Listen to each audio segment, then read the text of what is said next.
Chapter 1066. Li Tianlan didn't hear Xinyuan Wushang's voice. The moment his consciousness returned to his body, he pressed his head instinctively. He didn't know how long he had been in that absolute silence.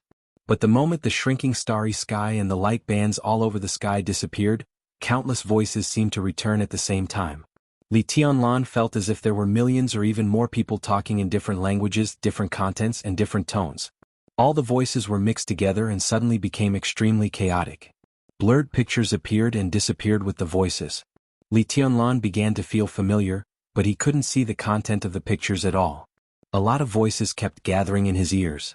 He seemed to be standing in the starry sky that had shrunk to the extreme and began to expand again.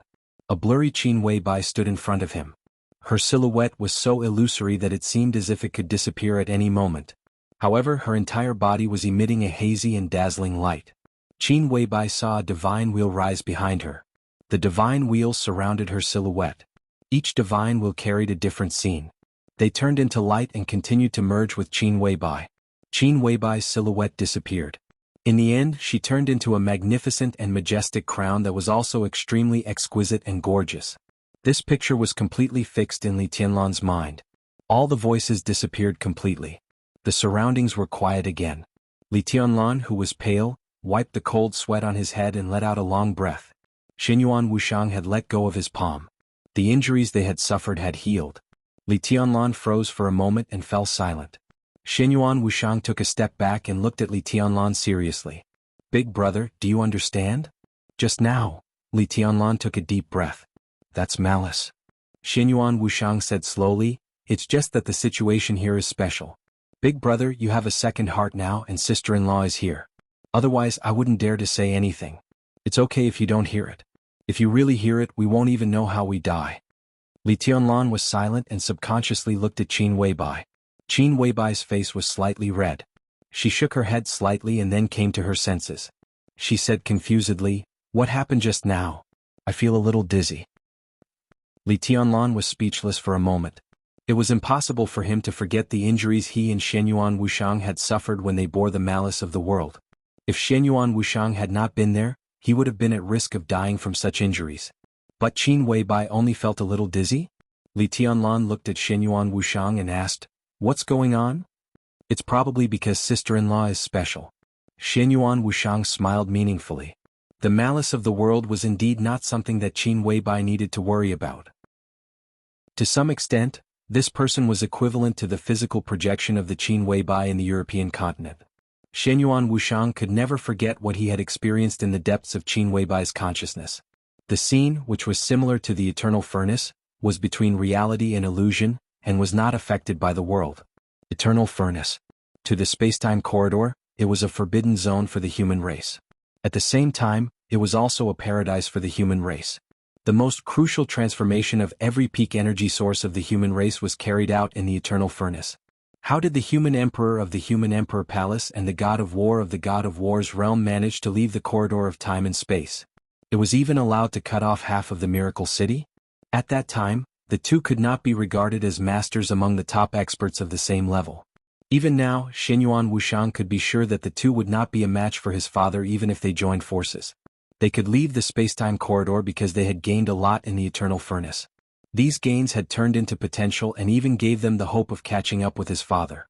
Qin Weibai's consciousness space was still far from the real eternal furnace, but it already had some characteristics. She could pass through the current miracle city in that space and reach the other half of the miracle city. This was enough to explain the problem. And the Qin Weibai in front of him, as the physical projection of that person, could not be affected by any malice. She just could not resist it. The specific situation was that when Li Tianlan received some information that might cause the malice of the world, Qin Weibai could not hear the content. If she wanted to really understand those things, she could only rely on the real interaction with Li Tianlan again and again. Li Tianlan was thinking quietly. After all, he was different from Wang Xingxiao. At least for many things he would not ask why or how he did it. Those things that seemed incomprehensible were easy to make people curious. But Li Tianlan knew that he could not figure it out in a short time. He was more concerned about his own strength. If you don't understand what's going on, then you don't understand. He only cared about what he and the people around him could do. Apart from that, he did not even care about Xinyuan Wushang's background. "What can you do?" Li Tianlan suddenly asked. Xinyuan Wushang was stunned. But obviously he was familiar with Li Tianlan's straightforwardness, so he said directly, "I'm a doctor. From now on, as long as I'm in Emperor Dong's palace, you don't have to worry about most of your injuries, big brother. My healing ability can even cover a large battlefield. So not only you, but also the soldiers of Emperor Dong's palace don't have to worry about getting hurt." Li Tianlan immediately thought of the incredible battle-loss ratio of East Island. He nodded and showed a trace of a smile. He looked at Xing Tian and asked, "What about him?" "His ability is a bit abstract. It's hard for me to give an example. He's a calligrapher. But big brother, you can use him as an invincible realm expert. Although he's not at the peak of the invincible realm, he's close." Xinyuan Wushang glanced at Xing Tian, who was still lying on the ground in a daze. Li Tianlan nodded and seemed to be thinking about something. "What else can you tell me?" he asked slowly. Xinyuan Wushang frowned, and his face gradually became cautious. "More things can only wait until you break through again.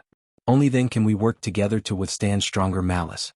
Before that, the only thing I can say is that the current Emperor Dong's palace is not enough. It needs to expand. Big brother, you need a dynasty, a real dynasty." After a pause, Xinyuan Wushang said slowly, "For now, this is even the most important thing. It's overwhelming." Li Tianlan took a deep look at him. "In fact, the situation is very clear." Xinyuan Wushang continued, "The Wang family of Beihai is very likely to cooperate with Lin Shi, and Jiang Shangyu will also cooperate with Li Guangtu. This is the current situation in the Dark World, and it will also be the main opponent of Emperor Dong's palace." Li Tianlan nodded and suddenly said, "The family behind Lin Shi and the family behind you are enemies?" A strange look flashed in Xinyuan Wushang's eyes. "Enemies?" He pondered for a moment and finally shook his head. "Not really. Of course we can't be considered friends either. In fact, in most situations, we basically don't have any interaction with them. But if both sides need it, we will support each other. That's about it. In fact, when some crises rise to a certain level, the so-called grievances, hatred, and blood feuds are not important. We can help each other not because we are friends. The biggest reason is that we are human beings. We are human beings. That's all." "I don't understand," Li Tianlan said blandly. Xinyuan Wushang smiled bitterly but didn't say much. Li Tianlan seemed to understand something and nodded. There was a sudden knock on the door. It was extremely urgent. Li Tianlan raised his eyebrows slightly. "Come in." The door was violently pushed open. Military counselor rushed in almost at full speed. He looked at Li Tianlan and Qin Weibai with a strange look in his eyes. "What's going on?" Li Tianlan asked with a frown. "What's going on? What's going on?" Military counselor murmured to himself and then smiled with relief. "What's going on? I want to know too." "Huh?" Li Tianlan was a little confused. "The plane is ready and so is the team. I can make other arrangements on the plane." Military counselor took a deep breath and said with a strange look in his eyes, "In fact, I was already outside the door 10 minutes ago." "Yes, 10 minutes ago. But I looked outside the door for a full 10 minutes, but I couldn't find the door of the small reception room. The whole small reception room seemed to suddenly disappear. Just now, when I turned around, the door of the small reception room suddenly appeared in front of me." Military counselor looked serious. "Who can tell me what's going on?" Chapter 1067. After a chaotic and bloody night, the sun rose and the sky was clear. The inside of East Island began to become extremely calm, and at the same time extremely chaotic. What was calm was the situation. What was chaotic was people's hearts. In the huge conference room, the extremely noisy voices had lasted for several hours. The discussion became a discussion, the discussion became a dispute, and the dispute became a quarrel. Everyone seemed to be speaking at the same time, and countless voices mixed together and became noise. No one could hear what others were saying. Everyone was scrambling to express their own opinions. Worried, radical, decadent, and self-deprecating. The conference room was filled with smoke, and the thick smoke filled every corner of the conference room like a thin cloud. The crowd, whose eyes were red because of choking, showed undisguised anxiety, and sweat flowed down their faces. Some people took off their coats and some people tore their ties. The roaring never stopped. Everyone was trying to say something, and there was a touch of anger and fear deep in everyone's eyes that couldn't be concealed. "I just received the news that Wooden Island sect was destroyed 2 hours ago. It was Li Badian who did it. One person, only him. He destroyed Wooden Island sect alone." A rough voice suddenly rang out in the midst of all the noise. The atmosphere in the whole conference room suddenly quieted down for a moment. Wooden Island sect. Everyone present was familiar with this sect.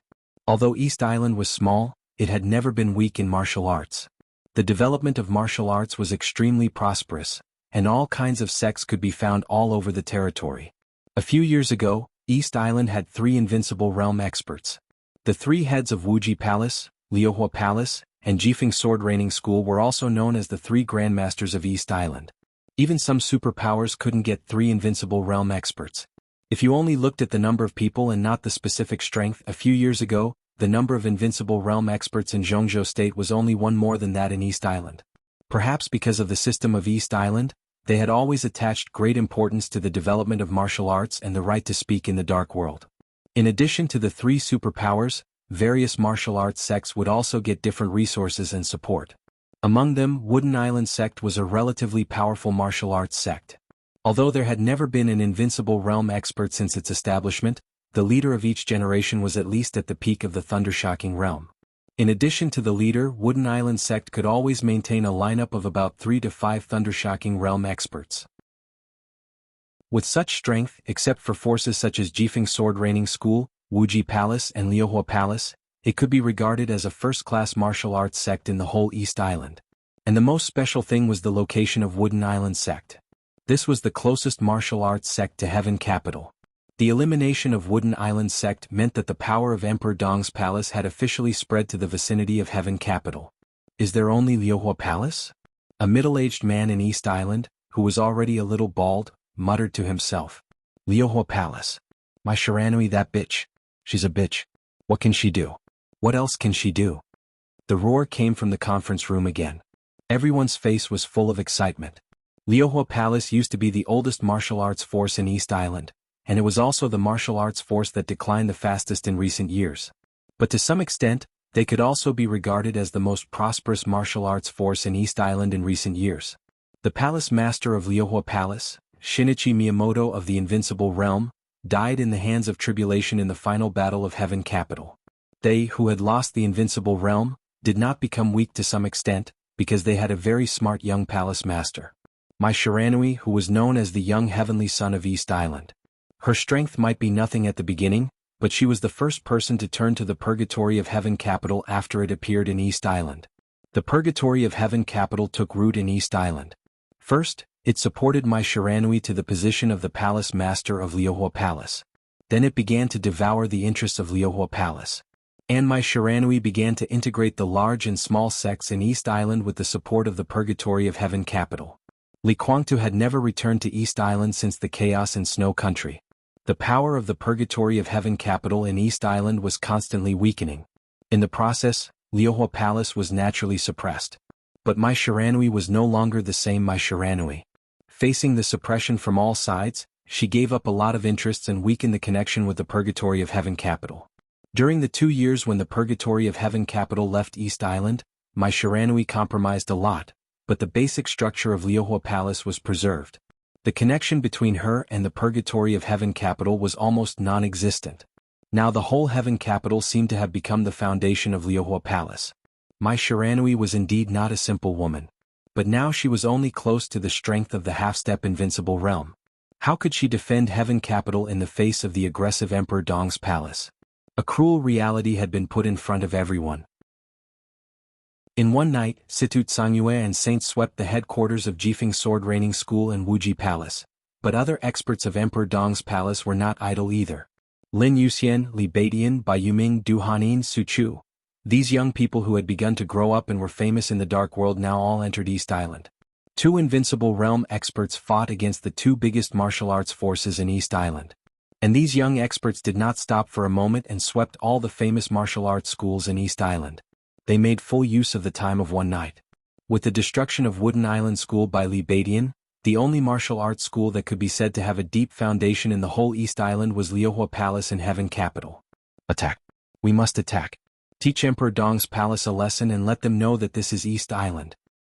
Order Mai Shiranui to block Emperor Dong's palace. Mai Shiranui has long betrayed East Island. There are many other schools. Are we going to use the army? Everyone roared at the same time. No one listened to what others said at all. They just raised their voices as much as possible to let others hear their opinions. There were not many people in the conference room. There were less than 20 people speaking at this time. But in the noise, the whole conference room was as chaotic as a vegetable market. The door of the conference room was slowly pushed open in the noise. A short middle-aged man faced the smoke coming at his face. He held his breath for a moment and then coughed violently.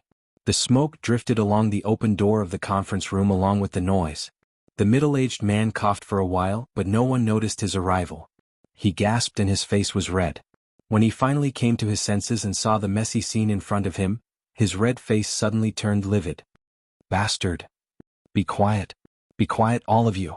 The middle-aged man was short, but his voice was extremely loud. His voice kept echoing in the conference room, suppressing all the noise. Everyone in the conference room focused on the middle-aged man. All the noise suddenly disappeared. In the sudden silence, a man in a military uniform stood up and slightly bowed to the middle-aged man. "Your Excellency, Prince Jing." Everyone stood up and slightly bowed respectfully. In East Island, the special warfare system had always been the exclusive domain of the royal family. Even the cabinet couldn't intervene. The royal family had absolute leadership over the special warfare system, which was also the greatest power in their hands. The 20 people in the conference room could be said to be the real high level of the special warfare system of East Island. They were all loyal to the royal family. Although Prince Jing was not the crown prince, he was also one of the most valued people by the royal family. He was also the most popular person for the crown prince. No matter how angry the high-level people were, they couldn't help but change their attitude in front of him. "How long do you want to quarrel?" The livid Prince Jing didn't sit down. He stood there and looked at the people in the conference room with a livid face. "We," the middle-aged soldier who stood up first hesitated and said in a low voice, "Your Excellency, we are still discussing countermeasures." Prince Jing's body flashed. In the clear sound, he slapped the middle-aged soldier hard in the face. The next second he suddenly roared, "Trash! You're all trash. What countermeasures are you discussing? The martial arts sects of East Island are almost all killed, and you are still discussing countermeasures here? When you have a solution, let alone martial arts sects, will there still be East Island in this world? Say something." The middle-aged soldier's body was slapped and turned 360 degrees on the spot. He covered his face tightly and said in a deep voice, "We still have Liuhua Palace. We can order my Shiranui to temporarily stall Emperor Dong's palace and then we..." Smack! Prince slapped him on the left side of his face again. As his body was spinning, Prince's extremely cold voice sounded, "There is no more. My Shiranui betrayed East Island. Now Situt Sangyue and Saint have arrived in Heaven Capital and are guests at the headquarters of Liuhua Palace. My Shiranui invited them personally. From now on there is no Liuhua Palace in East Island, no more. We still have other sects." Another person stood up. Prince's cold eyes glanced over and found that it was the intelligence minister of the special warfare system of East Island. "Other sects?" Prince's voice suddenly calmed down. Maybe because of despair his heart was dead. "Other sects such as? Can you tell me one that I've heard of?" The intelligence minister paused slightly. The sects that Prince Jing had heard of had been completely wiped out last night. There were many martial arts sects in East Island now. But compared with those famous ones, the rest of the martial arts sects were like cats and dogs. At least in the eyes of Emperor Dong's palace, they didn't care about those sects at all. "Your Highness, although the other martial arts schools are not famous, they are also a force. If they can be integrated, they can play a great role. Together with our soldiers and weapons, we can fight with Emperor Dong's palace," said Yi Futian. The intelligence minister gritted his teeth and said. The prince moved his body as if he wanted to slap the minister of intelligence, but he had already raised his hand. In the end, he let out a long sigh and fell into the chair closest to him. "What's the use of integrating those sects? How many thunder-shocking realm experts can there be in all of them? Can there be more than 5? You still talk about the army and weapons. Weapons? This is East Island. Do you dare to use those weapons that threaten Emperor Dong's palace? Who dares to use them? Soldiers. The cabinet is more lively than here now. Who can mobilize soldiers except those bastards?" The intelligence minister wiped the cold sweat off his forehead and didn't say anything. "I need the specific situation of the special warfare system." Prince Jing was silent for a while and suddenly said. The intelligence minister opened his mouth, hesitated, and finally smiled bitterly. "Your Excellency Prince, there is no special warfare system anymore. Emperor Dong's palace has almost wiped out all our high-end martial arts forces. I just did the statistics. At present, there are still 42 martial arts sects in East Island. Among them, there are 2 superiors at the peak of the Thundershocking Realm and 5 superiors of the Thundershocking Realm. This is the high-end force in the special warfare system today. While he was talking, his phone suddenly vibrated. The intelligence minister took out his phone and looked down at it. His face suddenly became even more gloomy. I take back what I just said. The 2 superiors at the peak of the Thundershocking Realm from the Judao Integration Sect and the Flowing Water Sword Sect were killed half an hour ago. The conference room became more and more silent. Prince Jing slumped in the chair numbly and didn't say a word for a long time. We immediately asked the cabinet to attack. Kill them. Another high-level official suddenly stood up and roared. Do you think the cabinet is better off than us? Prince Jing said numbly, we lost 3 fleets overnight, all of which fell into the hands of the Border Control Corps of Zhongzhou State, including the giant whale. All the weapon systems of East Island got out of control not long ago, but all the operation permissions are in chaos. They are completely rewritten into a mess. The most important thing for the cabinet now is to mobilize the army to fill the gaps of the 3 fleets. How can they have the energy to deal with Emperor Dong's palace? There was a dead silence. In the conference room, Prince Jing sighed. The most important power of the imperial family was concentrated in the special warfare system. But overnight, the entire special warfare system was almost completely destroyed by Emperor Dong's palace. All the power of the imperial family was completely evaporated, and there was no hope of a comeback in a short time. Everyone present knew what this meant. The influence of the imperial family was greatly weakened. Even these people here had become commanders without an army. East Island would also lose the right to speak in the Dark World. Their every move might even appear in the sight of Emperor Dong's palace in the future. East Island still belonged to the people of East Island, but from today on, it was also the East Island of Emperor Dong's palace. Maybe, we can talk to Li Tianlan? The Minister of Intelligence said hesitantly. Are you crazy? Li Tianlan is different from Li Guangtu. He's from Zhongzhou State. From Zhongzhou State? Are you sure? The Minister of Intelligence sneered. Emperor Dong's palace is in Tianan now. Enough. Prince Jing said with a gloomy face, shut up all of you. Father has decided to visit His Majesty Li Tianlan in Tianan in 3 days. The conference room suddenly became dead silent. Everyone looked at Prince Jing in a daze, and their faces were full of disbelief. The corner of Prince Jing's mouth twitched, and his heart was full of bitterness. Are we going to cooperate with Emperor Dong's palace? The middle-aged soldier who was slapped twice looked angry and unwilling. Cooperation? The prince smiled bitterly. To be exact, this was just the current unilateral wish of the imperial family. In this matter, the imperial family was unprecedentedly calm, so they were very clear about the current situation. It was completely unstoppable for Emperor Dong's palace to enter East Island and occupy the dark world of East Island. Yagyu Kurasumi and Tianhai Wuji died in Beihai at the same time. The 2 martial arts sects were swept away, and all the powerful martial arts forces were also swept away. The entire East Island was in an unprecedentedly weak state in terms of experts. It would take at least a generation or even longer for martial arts of East Island to recover. In this final battle in Beihai, the military also suffered heavy losses. The most important thing was that until now, East Island still didn't know what happened last night. What they found out was that all the weapon control systems were stuffed with a lot of garbled codes. Communication. As for communication, until now, no one could even say for sure what went wrong with the communication last night. Because in everyone's view, the communication last night was very normal. The general headquarters could contact any department, any fleet, and even any small fleet unit. There was no problem with the reports, commands, and feedback of each department. What they saw was also very real. There was no abnormality in the communication between the various departments, but it silently covered up all the truth. No one knew what was going on. Without knowing this, East Island didn't dare to do anything. If such a method were to be used again, no one dared to imagine what the consequences would be. So at this stage, the entire East Island would be in a state of careful defense, and the cabinet didn't dare to support the royals. The right to speak in the dark world? No matter how reluctant they were, they had to give it up now. In the following time, Emperor Dong's palace could be said to be almost unbridled in East Island, and they didn't need to worry about anything. The royals couldn't stop all this. So the only thing they could think of was cooperation. This was their unilateral wish. In fact, before Prince Jing came, he had received the notice from the royals. His father contacted Emperor Dong's palace in person and successfully communicated with Li Tianlan. He sincerely invited His Majesty Emperor Dong to East Island for a talk. But the result wasn't good. Because from beginning to end, Li Tianlan only said 4 words. "I don't have time." The phone was hung up directly. The royals didn't dare to call again. The purpose of Prince Jing's visit now was to keep an eye on the senior members of the special warfare system of East Island, so that these idiots wouldn't do anything radical.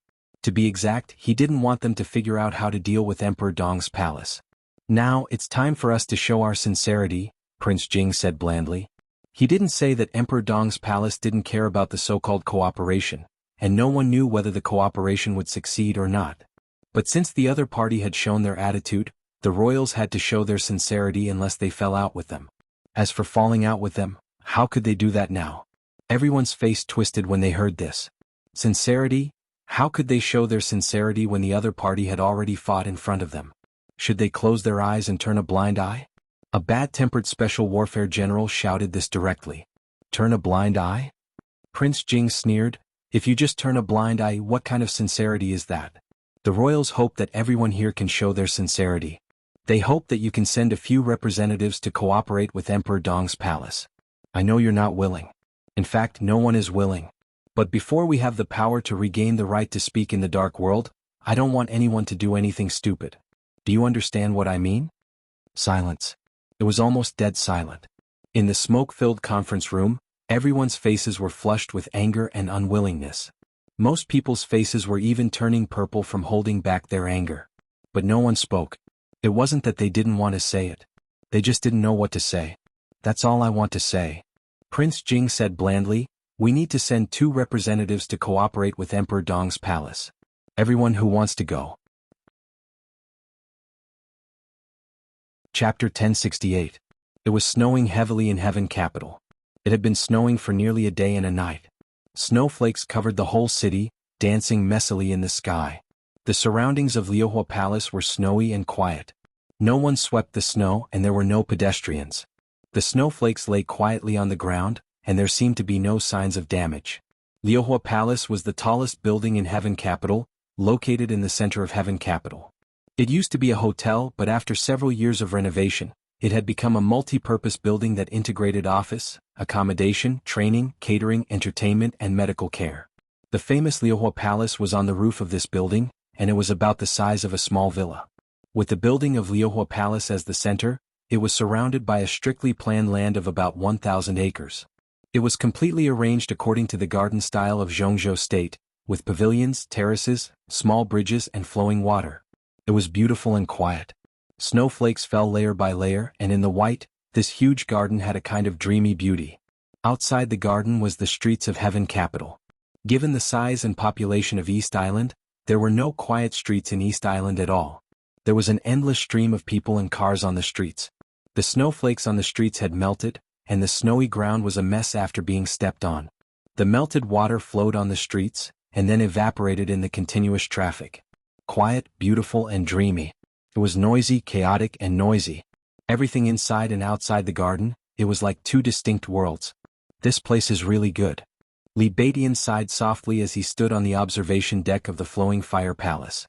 Standing in this place where he could overlook the entire city, looking at the quiet gardens and the bustling streets, it was very easy for people to have some inexplicable thoughts. He shook his head slightly, turned to look at the young woman standing next to him and said with a smile, I heard that this was built with the money of the royal family a few years ago? The woman nodded and said softly, without any expression on her face. She was not tall, about 1.6 meters, but her whole body was like a porcelain doll, delicate like jade. Her aura was a little cold, but her face was extremely enchanting. Even though she was just standing there quietly, she had a kind of charm that could steal one's soul and make it hard for one to extricate themselves. But she was very reserved and she spoke softly with a very comfortable, reserved and delicate air. This place is very suitable to be your Majesty's temporary imperial residence. Maybe. Li Baidian looked at her and nodded with a smile. But His Majesty doesn't like people who think too much. The woman bit her lips and didn't say anything. My Shiranui. The current palace master of Liuhua Palace. She used to be the young heavenly son of East Island, the young palace master of Liuhua Palace, and the student of Shinichi Miyamoto, the supreme master of East Island. Countless people in East Island regarded her as the future star of the Dark World, and no one would doubt her future. At that time, she was almost a goddess in the eyes of the young generation in East Island. But with the fall of Shinichi Miyamoto, the rise of the Purgatory of Heaven capital, the chaos in Snow Country, and now Mai Shiranui's image in East Island had been constantly changing for more than 5 years. In the past few years, everything she did was almost synonymous with scheming. Countless people were secretly cursing her with countless vicious insults. How much praise she had once received was how much cursing she was receiving now. She was the first to turn to the Purgatory of Heaven capital, which made the development of the Purgatory of Heaven capital in East Island almost without any obstacles. The influence of the Purgatory of Heaven capital easily suppressed Wuxia Palace and Jifeng Sword Reigning School. A fox flaunting the tiger's might and a dog relying on its master's power. That was what everyone thought. Mai Shiranui did so. With the power of the Purgatory of Heaven capital, she became an extremely sharp knife in the hands of the Purgatory of Heaven capital. Institutions were brought under the management of the Purgatory of Heaven capital one after another. All kinds of martial arts schools were completely broken up and joined the Purgatory of Heaven capital. The results of various laboratories made the Purgatory of Heaven capital develop rapidly. Private consortia began to provide help to the Purgatory of Heaven capital. Mai Shiranui was too familiar with East Island and everything about the East Island Special Exhibition Institution, so she didn't hide anything. With the power given to her by the Purgatory of Heaven capital, she was completely desperate to express her loyalty to Li Kuangtu. Countless people hated him to the bone. In her series of almost crazy actions, the Purgatory of Heaven capital officially took root in East Island. Liuhua Palace, which had lost Shinichi Miyamoto, didn't fall in her hands. Instead, it became stronger than before because of the existence of the Purgatory of Heaven capital. After the chaos in Snow Country, Li Kuangtu began to take root in Tiannan. Wuxia Palace and Jifeng Sword Reigning School began to suppress everything of the Purgatory of Heaven capital in East Island without hesitation, and at the same time began to target Mai Shiranui. Mai Shiranui, who was extremely loyal to the Purgatory of Heaven capital before, also did not hesitate. She began to use the Purgatory of Heaven capital as a shield again and again. On the surface she still maintained her loyalty to the Purgatory of Heaven capital, but in fact she gave up everything of the Purgatory of Heaven capital again and again in the suppression. Not only did she give up, but the sacrificed pawns of the Purgatory of Heaven capital had been used as bargaining chips for external compromise. It sounded simple. But in fact it wasn't. Because she had used this method many times, but the Purgatory of Heaven capital had never suspected her from beginning to end.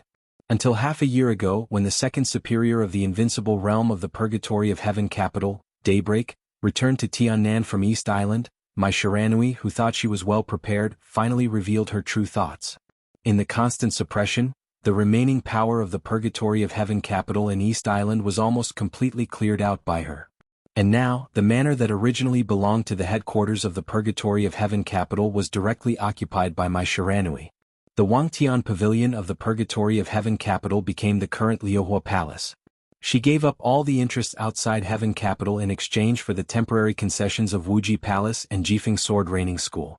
If everything went well, then Mai Shiranui would turn Heaven capital into Liuhua City. When she broke through again and became a real superior of the half-step invincible realm, the entire Liuhua Palace would be reborn with her. However, an accident happened. Mai Shiranui had known about the final battle in Beihai for a long time. The reason why she could stabilize her position so quickly after cutting off the connection with the Purgatory of Heaven capital was that Wuxia Palace and Jifeng Sword Reigning School were busy preparing for the final battle in Beihai. To put it bluntly, it was because of the final battle in Beihai that Mai Shiranui made up her mind to cut ties with the Purgatory of Heaven capital. She knew very well what East Island wanted. So in her opinion, whether the final battle in Beihai won or not, there would be a long period of chaos between Beihai and East Island. Neither Jifeng Sword Reigning School nor Wuxia Palace could care about Liuhua Palace. This period of time couldn't be too short, so it became a chance for Liuhua Palace to rise. Her idea couldn't be said to be wrong, because that was what everyone thought. But the result of the final battle stunned the whole world. Chaos? No. After the final battle in Beihai, the whole East Island almost lost the ability to resist. The other two sects that had been suppressing Liuhua Palace, including their invincible realm grandmasters, all died. When the Purgatory of Heaven capital was still silent, The shadow of Emperor Dong's palace had directly shrouded over and covered the dark world of the whole East Island. Right now in East Island, Saint and Situt Sangyue were really invincible. They could do anything they wanted, not to mention that behind Situt Sangyue and Saint was Donghuang Li Tianlan, who was invincible in the world. There was no chance. The headquarters of Jifeng Sword Training School and Wuji Palace were destroyed. All the famous martial arts sects in East Island were wiped out by Emperor Dong's palace one by one. In just one night, the enemy had already approached Tiandu City.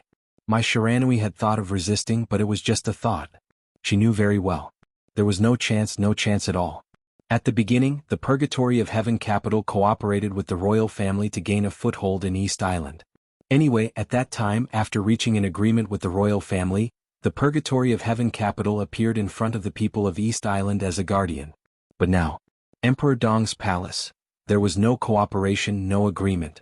The vanguard of Emperor Dong's palace went straight to East Island, completely like a conqueror. They didn't need to have any scruples. The destroyed martial arts sects were clearly expressing the will of Emperor Dong's palace to Mai Shiranui. She didn't have much choice. Surrender. Or die. So the Wooden Island School near Heaven Capital was destroyed by Li Baidian alone. When Li Baidian entered Heaven Capital alone, Mai Shiranui gave up all the defense of Heaven Capital, invited Li Baidian to Liuhua Palace in person, and announced her surrender to Emperor Dong's palace to the whole East Island. Mai Shiranui looked at the snow outside the window and was silent for a long time. Then she said softly, "Don't worry, Your Excellency. Please tell His Majesty Emperor Dong that Liuhua Palace has no choice now." "Really?" Li Baidian asked. Mai Shiranui smiled bitterly. "You are different from the Purgatory of Heaven capital." Li Baidian was stunned and asked casually, "Of course we are stronger than the Purgatory of Heaven capital.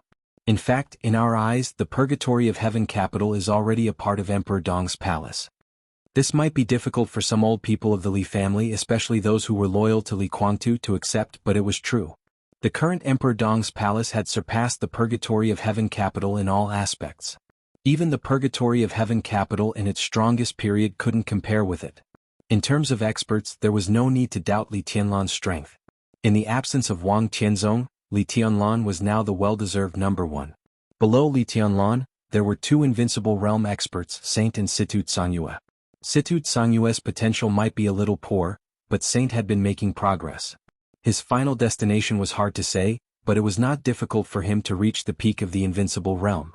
Li Baidian had now found the way to the invincible realm. The great void sword intent of Mount Shu became stronger in the later stage of martial arts. Li Baidian's path became clearer and clearer. He was confident that he would not be worse than his eldest senior brother Saint in the future. Lin Yuxian had been cultivated as the heir of the Lin clan before. His achievements would not be weaker than Lin Fingting's. Experts with potential. Emperor Dong's palace was now stronger than the Purgatory of Heaven capital. In terms of influence, Emperor Dong's palace was rising like the sun in the sky, while the Purgatory of Heaven capital gave people the feeling that the sun was setting in the west. In terms of wealth, the Purgatory of Heaven capital could not compare at all. The new group in Zhongzhou State had now taken shape and gathered a considerable part of its strength. Xinyuan City in Tiannan had taken root. With Li Tianlan's return, the ownership of Tiannan would become obvious. The Purgatory of Heaven capital could not compare with this kind of foundation and power. Emperor Dong's palace had only risen for a short time, but in terms of real strength, it had even surpassed the Li family's peak. After all, at the peak of the Li family, the Wang family of Beihai was also extremely strong. "That's not all I want to say." Mai Shiranui shook her head gently. "The biggest difference between you and the Purgatory of Heaven capital is the standpoint." Li Baidian was silent. After a while, he nodded and said, "I see." Mai Shiranui did not speak. The standpoint was the biggest difference. The appearance of the Purgatory of Heaven capital might be sudden, but the royals reacted quickly.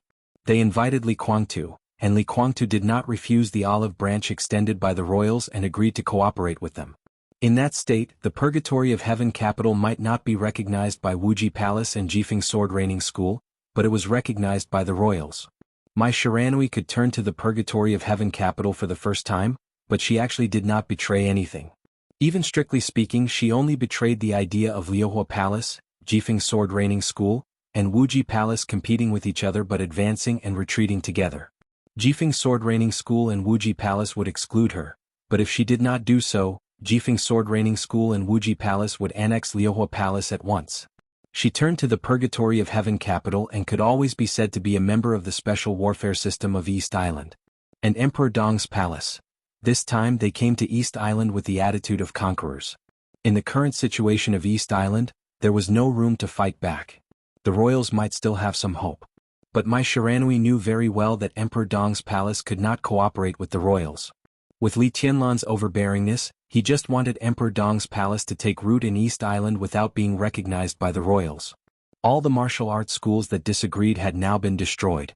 Mai Shiranui chose to surrender. This also meant that she completely betrayed East Island. She had no choice. When Li Badian came to Heaven capital alone and was invited to Liuhua Palace by Mai Shiranui in person, she had no choice. In this case, reorganize Liuhua Palace. Li Badian looked down at his watch. In about 5 hours, First Senior Brother and Her Highness Hidden God will come to Heaven capital, and then we will take over everything here. He looked at Mai Shiranui's enchanting but extremely cold face. What do you want for the future? According to your attitude, Emperor Dong's palace will meet some of your conditions and let you stay here. It's not entirely impossible. I only have one request. Mai Shiranui bit her lip. She said softly. Say it. Li Badian said lightly. A touch of very moving bright red climbed onto Mai Shiranui's cold face. Her eyes flickered slightly and she whispered, I want to be His Majesty Li Tianlan's woman. I want to go back to Tianan with you. Silence. Li Badian was quiet for 2 seconds, then he blinked and said, What? I want to be His Majesty Li Tianlan's woman. Mai Shiranui raised her head, and her eyes were extremely moving.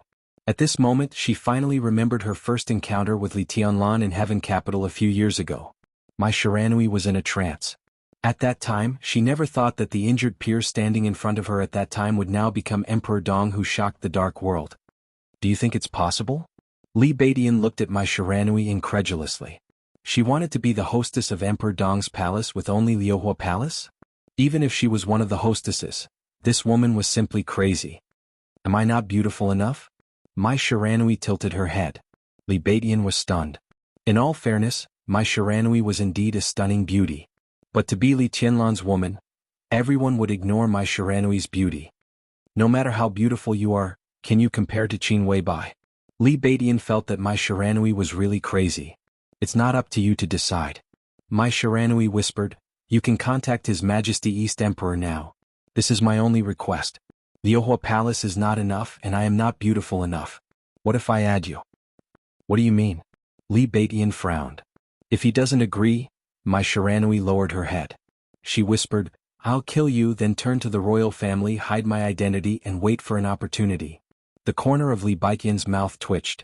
Only then did he understand that it was not from the moment he stepped here that Mai Shiranui had no choice. It was from the moment he walked out of here that Mai Shiranui really had no choice. When he opened his eyes again, the world was shaking slightly, and what seemed to be the sound of the waves was constantly rippling in his ears.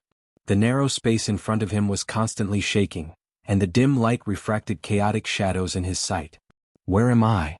Li Guangtu frowned slightly and slowly sat up. He was covered with a dirty quilt with a large oil stain on it. The shaking of the world was not an illusion, and the slight ups and downs became obvious and clear. Li Tianlan was silent for a while before he finally confirmed that he was on a boat. There was a very small window in the room. Li Tianlan stood up and looked out of the window. Outside the window was a calm sea, and there seemed to be an island in the farthest distance. Am I going to dock? Li Guangtu thought silently and finally remembered what happened before he passed out. Before he passed out he was still in the hotel in Xingzhou. With the further martial law in Xingzhou, he and Jiang Shangyu couldn't even move their positions. They could only stay in the room and wait for Jiang Shangyu to arrange a rescue. After serious internal injuries and excessive physical exhaustion, Li Guangtu lay on the bed and fell asleep. When he opened his eyes again he was already on the boat. No matter where he was, at least he was away from Xingzhou and Beihai. That was to say, safe? Li Guangtu's heart relaxed for a moment, and then he frowned again. He knew his physical condition very well. His injury was indeed very serious, otherwise he would not have chosen to rest at that time. Under limited conditions, sleep was the best way for the body to recover. But in his state at that time, sleep was sleep and it was impossible for him to pass out. Unless Jiang Shangyu did something to him while he was asleep. Li Guangtu's expression was cold. He took a slow breath and opened the dilapidated and narrow door in front of him. A small cruise ship that looked extremely shabby was floating on the sea. On the deck of the second floor, Jiang Shangyu was sitting there and looking at the sea in a daze. Seeing Li Guangtu open the door, he smiled and waved. "How was your rest?" "That's not rest." Li Guangtu's voice was cold. "Did you plot against me?" "I just let you sleep a little longer. Don't get me wrong. Your injury is very serious. It's good for you to sleep a little longer. If I really wanted to plot against you, I should have left you in the hotel and left by myself, but what good would that do me?" Jiang Shangyu shook his head and pushed a box of East Island cigarettes in front of him to Li Guangtu. Li Guangtu was silent for a while. He did know his body very well. But even if he was an immortal, he didn't know how much good it would do for his body if he slept a little longer. He silently took out a cigarette, lit it with a lighter, took a deep breath and said slowly, "How did we leave Beihai? When you were asleep, the people I arranged in Beihai found a chance and took us out. It wasn't easy, but it wasn't that difficult." Jiang Shangyu said with a smile. "Where is he?" Li Guangtu looked at Jiang Shangyu and suddenly asked. Jiang Shangyu's movement paused slightly and he said calmly, "Of course he stayed in Beihai. He still has some tasks in Beihai. He didn't expose anything in this action, so he naturally has to continue to lurk." Li Guangtu nodded and said faintly, "Oh." He didn't believe Jiang Shangyu's nonsense about letting him sleep a little longer. Obviously, there was a reason why Jiang Shangyu made him fall into a coma. Either he didn't want him to see something or he didn't want him to see someone. Now it seemed that the only explanation was that Jiang Shangyu didn't want him to see who he arranged in Beihai. He frowned slightly and smoked. "Where are we now?" "Just approaching East Island." Jiang Shangyu pointed to the distance.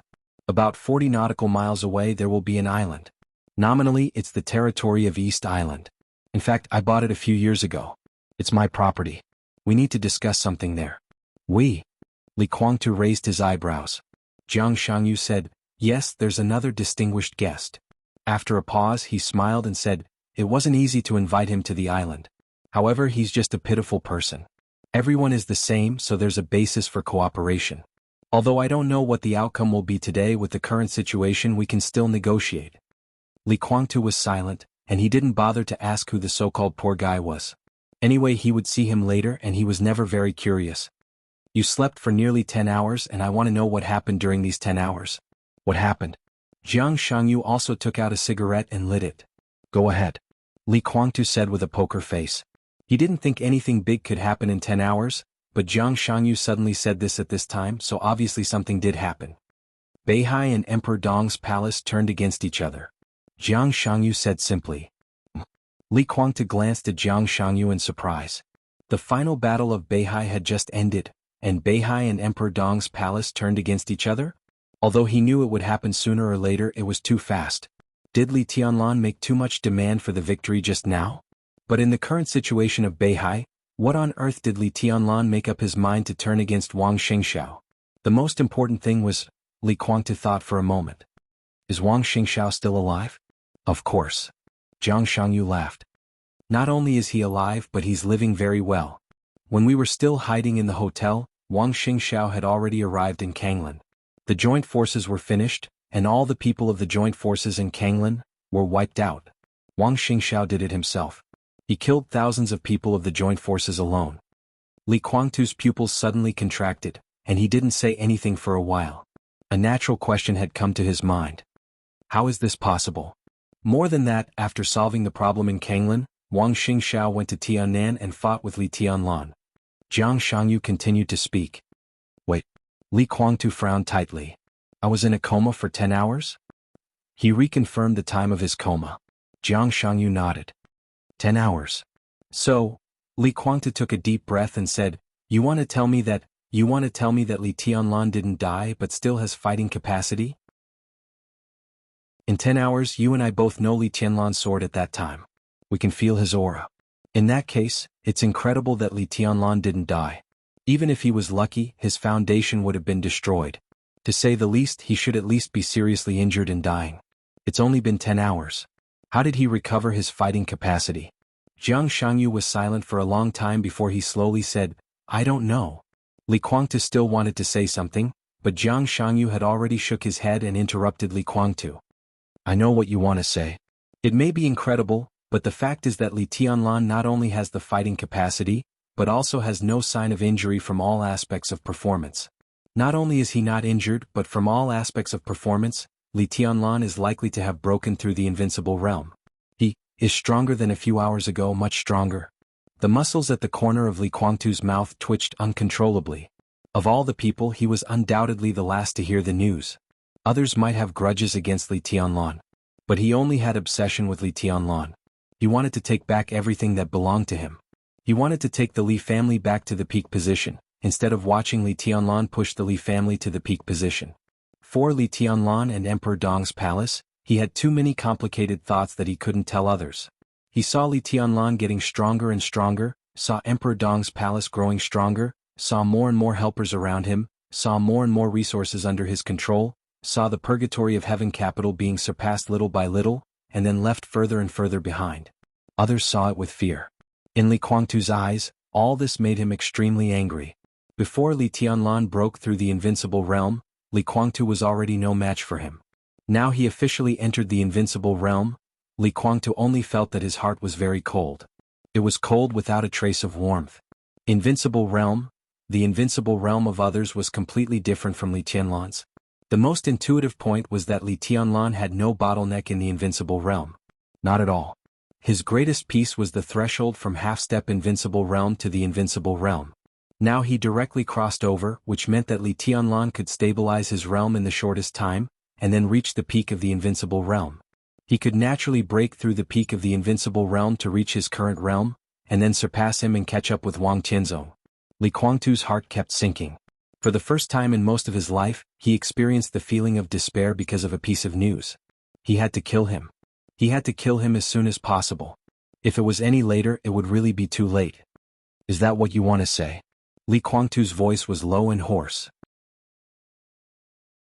Jiang Shangyu looked at him, and a strange look flashed in his eyes. He could probably understand Li Guangtu's inner struggle and suffering at this time, but these emotions made him lose his usual sharpness. Jiang Shangyu shook his head and didn't know how to evaluate the current Li Guangtu. He just said blandly, "These are two things." Li Guangtu froze and recalled the information that Jiang Shangyu told him. His eyes widened slightly. "You mean Wang Xingxiao?" Jiang Shangyu first mentioned Wang Xingxiao. Wang Xingxiao, who was almost completely ignored by him. His attention was focused on Li Tianlan. But he remembered Jiang Shangyu's words very clearly. Wang Xingxiao went to Tiannan and fought with Li Tianlan. And he was facing Li Tianlan after the breakthrough. And Wang Xingxiao was not dead yet. If Wang Xingxiao had been crushed in that battle, Jiang Shangyu would not have said so at all. So these were two things. Li Tianlan's breakthrough was one thing. Wang Xingxiao was the other thing. A gloomy look flashed across Jiang Shangyu's face. He nodded and said, "Although it's hard to believe, it turns out that Wang Xingxiao inexplicably has a very strong combat capability.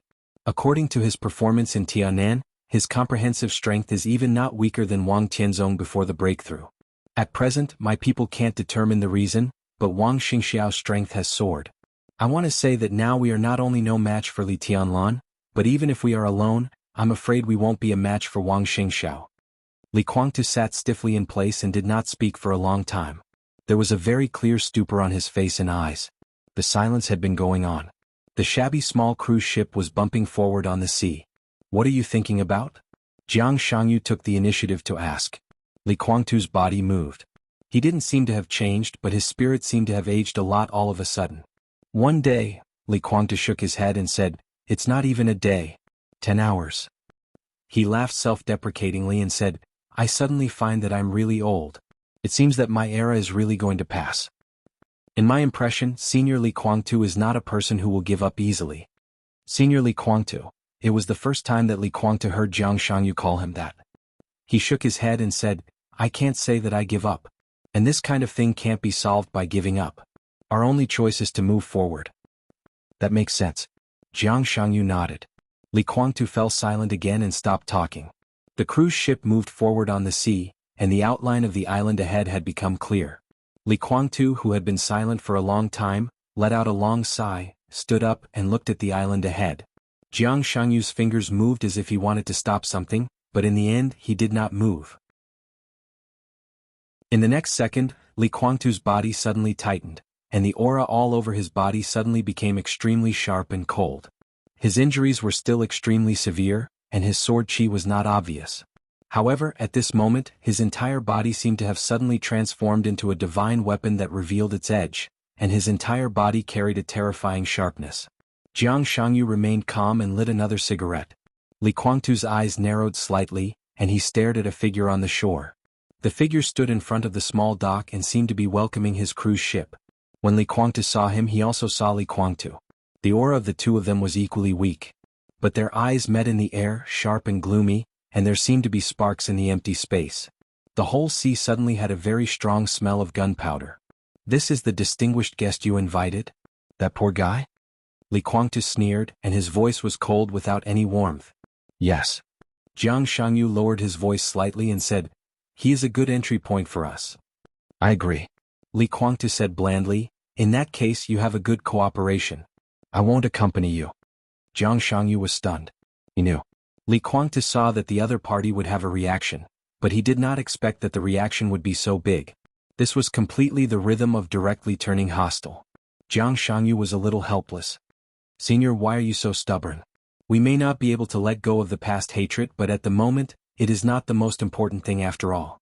His situation, my situation, and the situation of the purgatory of heaven capital are not good. The only thing we can do now is to completely concentrate all our forces together to have a chance." Li Guangtu sneered and did not speak. Jiang Shangyu paused and whispered, "Senior, I can promise you that if today's cooperation can be reached, I will give you a satisfactory explanation." Li Guangtu turned around and took a deep look at Jiang Shangyu. Jiang Shangyu's eyes met with his without any avoidance. Li Guangtu turned around and said no more. The cruise ship slowly docked. Jiang Shangyu was the first to walk off the cruise ship. Li Guangtu did not move. "Your Highness, welcome." Jiang Shangyu smiled and took the initiative to reach out to the person standing on the shore. "How is your injury?" "I won't die yet." Gu Xingyun shook his head, but his eyes were still looking at Li Guangtu, who was still standing on the cruise ship. Gu Xingyun. Gu Xingyun, the god of war of Zhongzhou state. He betrayed the Li family more than 20 years ago. Gu Xingyun, who overthrew the Li family and besieged and killed Li Guangtu. Who could have thought that after so many years, when the two met again, it was not a fight to the death, but cooperation? Cooperation. Li Guangtu's eyes flashed with killing intent. "Long time no see." Gu Xingyun took the initiative to speak. Li Guangtu might not have expected to meet him. However, Gu Xingyun, who had been paying attention to the battle in Beihai, had long been mentally prepared for this. He knew that he would see Li Guangtu, but he still appeared here. His intention would undoubtedly make Jiang Shangyu more happy. "You do it for your Li family and I do it for my Gu family.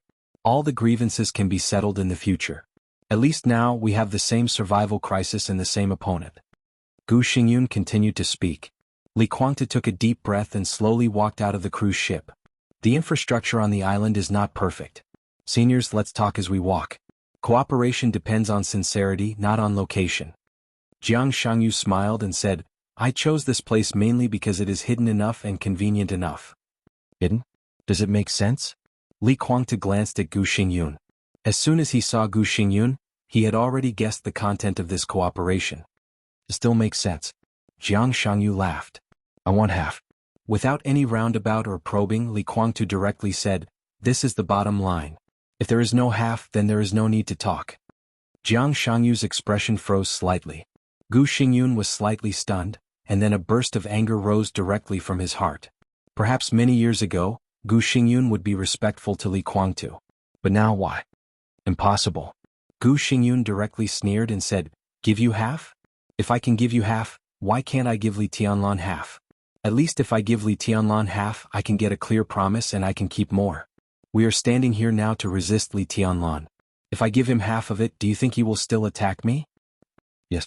Jiang Shangyu suddenly said, "Maybe not for the time being, but it will happen sooner or later." "What about him?" Gu Xingyun glanced at Jiang Shangyu coldly and pointed to Li Guangtu. "If I give him half, will he attack me?" Jiang Shangyu frowned. There was no way to answer this question. Cooperation was cooperation. Not to mention whether this cooperation could succeed or not, even if it could, it was just a simple cooperation. It did not mean that the two of them could laugh off the enmity. He wanted to say no, but this answer could not even deceive a 3-year-old child. Li Guangtu would also attack Kunlun City sooner or later. If this is his bottom line, then I think there is no need to talk this time. I can't agree. You two please help yourselves. Goodbye. Gu Xingyun said lightly. In such an obvious situation, no one was a fool and no one could deceive anyone. Since there was no way to cooperate, there was no need to waste time. You too. Jiang Shangyu's tone became a little low. I think you still don't see the current situation clearly. The rise of Emperor Dong's palace is unstoppable. Our biggest advantage is that we can integrate into Zhongzhou State. We can't lose Zhongzhou State, especially for us. This is not only important in strategy but also, Zhongzhou State can be our talisman in many times. This is the case now. If we cooperate, the advantages outweigh the disadvantages. If we don't cooperate, the disadvantages outweigh the advantages. Isn't it obvious enough? At this time, for some old grievances, do you have to go against the future? Li Guangtu was silent. Gu Xingyun also did not speak. The three of them looked at the waves around them and walked forward in silence. Your Highness, do you have any other choice? Jiang Shangyu glanced at Gu Xingyun and suddenly asked. Annan State has sent me an invitation. Gu Xingyun said lightly. Jiang Shangyu smiled. Vice President, Chief Commander of National Defense, God of War. Gu Xingyun laid out the bargaining chips of Annan State one by one and sighed softly. It's very tempting. Indeed. Jiang Shangyu nodded in agreement. Then why don't you go? With such wonderful conditions, it seems that there is no need to hesitate at all. Then why not? Or in other words, now that Li Tianlan is here, how many days can you enjoy if you go there? Gu Xingyun snorted and did not speak. Retreat. As early as after Li Tianlan attacked Kunlun City, Gu Xingyun had begun to think about the retreat. He was the god of war of Zhongzhou State and the leader of the Special Warfare Group.